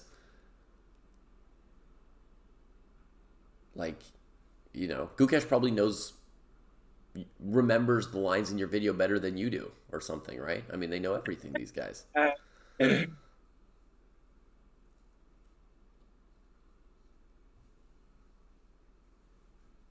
Okay, David, let me try one more time. I know it's getting ridiculous. So King E3, Yeah. B5, let me play A4. King E3, B5. Okay, King E3, B5, A4.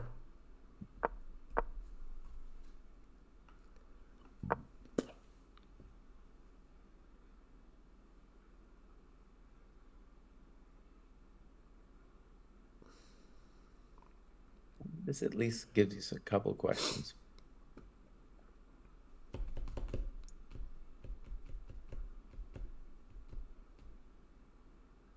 Mm-hmm.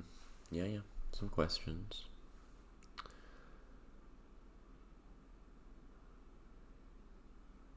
Okay, All right, this Jesse. is at least the. I feel This is, I feel the need to be a genius.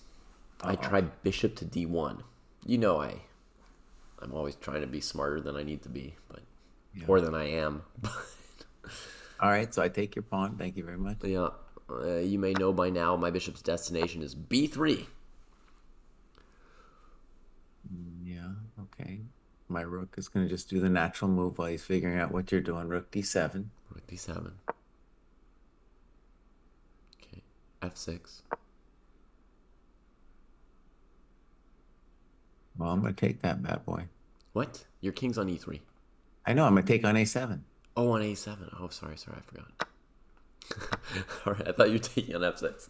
I'll take back on E5. Oh, David, but now I'm playing B6. What's going on I here? know. No, you don't want this.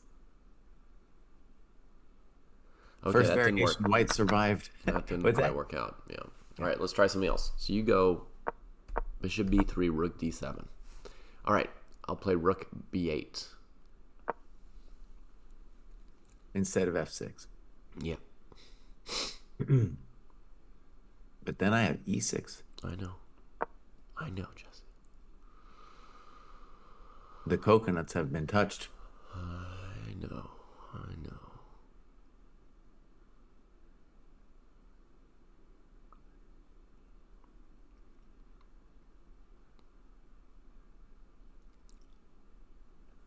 No, I'm living through this, buddy.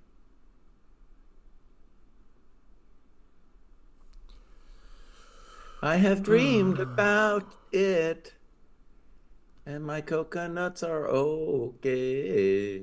Mm-hmm. Now, let's find something better than Bishop D1, bud. So All A4, right. That was too bad. A4. I think this is at least I think I'm onto at least like a plausible path here for white. Blue up, I don't know for sure if it's a win for black. You'd have to tell me what the pieces would be instead of opposite colored bishops, right? Like I have to know, is it a king and pawn ending or a rook ending or a queen ending or where the pieces are. It all depends. Chess is full of depending. All right, so you go A4, Jesse. What do you think I should do as a basic move? A6? We could try A6. Okay. So then Intenzione was AB, AB, rook D5. Yep.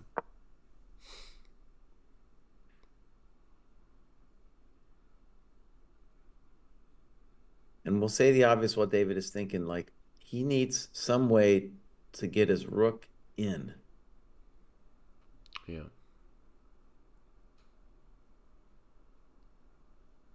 And I'm trying to break up the pawns enough. Also, just trading pawns in general is helping me. So, yeah. Yeah, trading pawns is helpful for white and for black. That's why it's delicate. For black, it lets the rook get in, which is their main goal. And for white, it allows you to trade things off until you only have to deal with one pawn. You just blockade that, and then your life is simple. Simple. Just want simple life. Okay, rook b8, I guess. Ugh. And then, do you have big thoughts on e6? What do you want to do? I don't know what I'm going to do. My bishop's E6, hanging. boss. What have you done? Hanging. What have you done? I don't know. So rook b8 ain't it?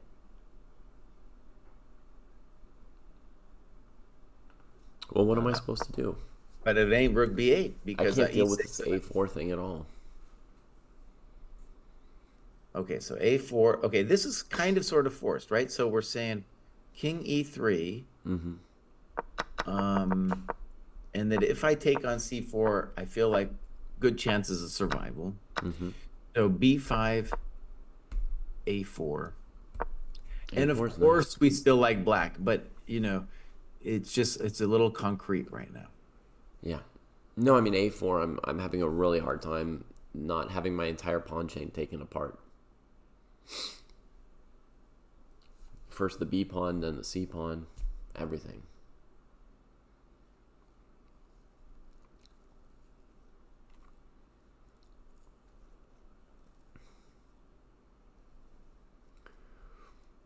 Yeah, it's looking pretty good. Like we live. Yeah. Strange I can't do like a little bit of something. Another quick game, dude. Yeah. Another quick game. It's stunning. Yeah, it's good news for my health. I'm about to go to bed. How's that cold going, buddy? You still suffering? Oh, I'm suffering. Suffering awful, Jesse. Yeah. Did you hear me try to sing? Oh, yeah. Brutal. Brutal. I'm drinking tea, man, for the first time in years. That's how desperate it is.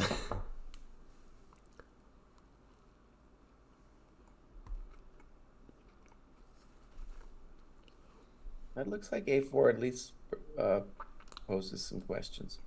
Yeah. Nice move. Okay. Yeah. Okay.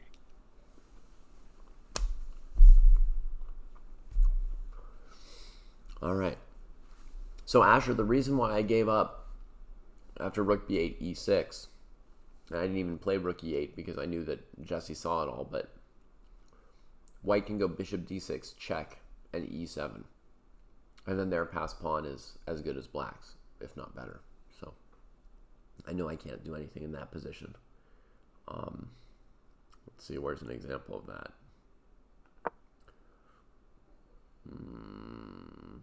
So something like this here, you know, rook e8, check, here. Luckily, white can't take on f7 because it's illegal, but they can just play e7. And then black can never win. The pawn is too strong.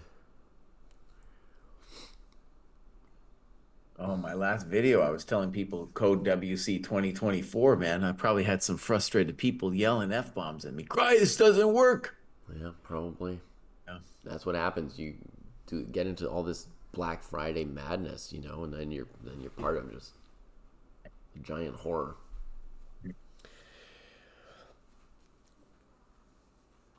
But, you know, good luck with the sale. I hope it goes as well as possible. All right, boss. Go get some sleep. Yeah. I'm going to go do this recap video.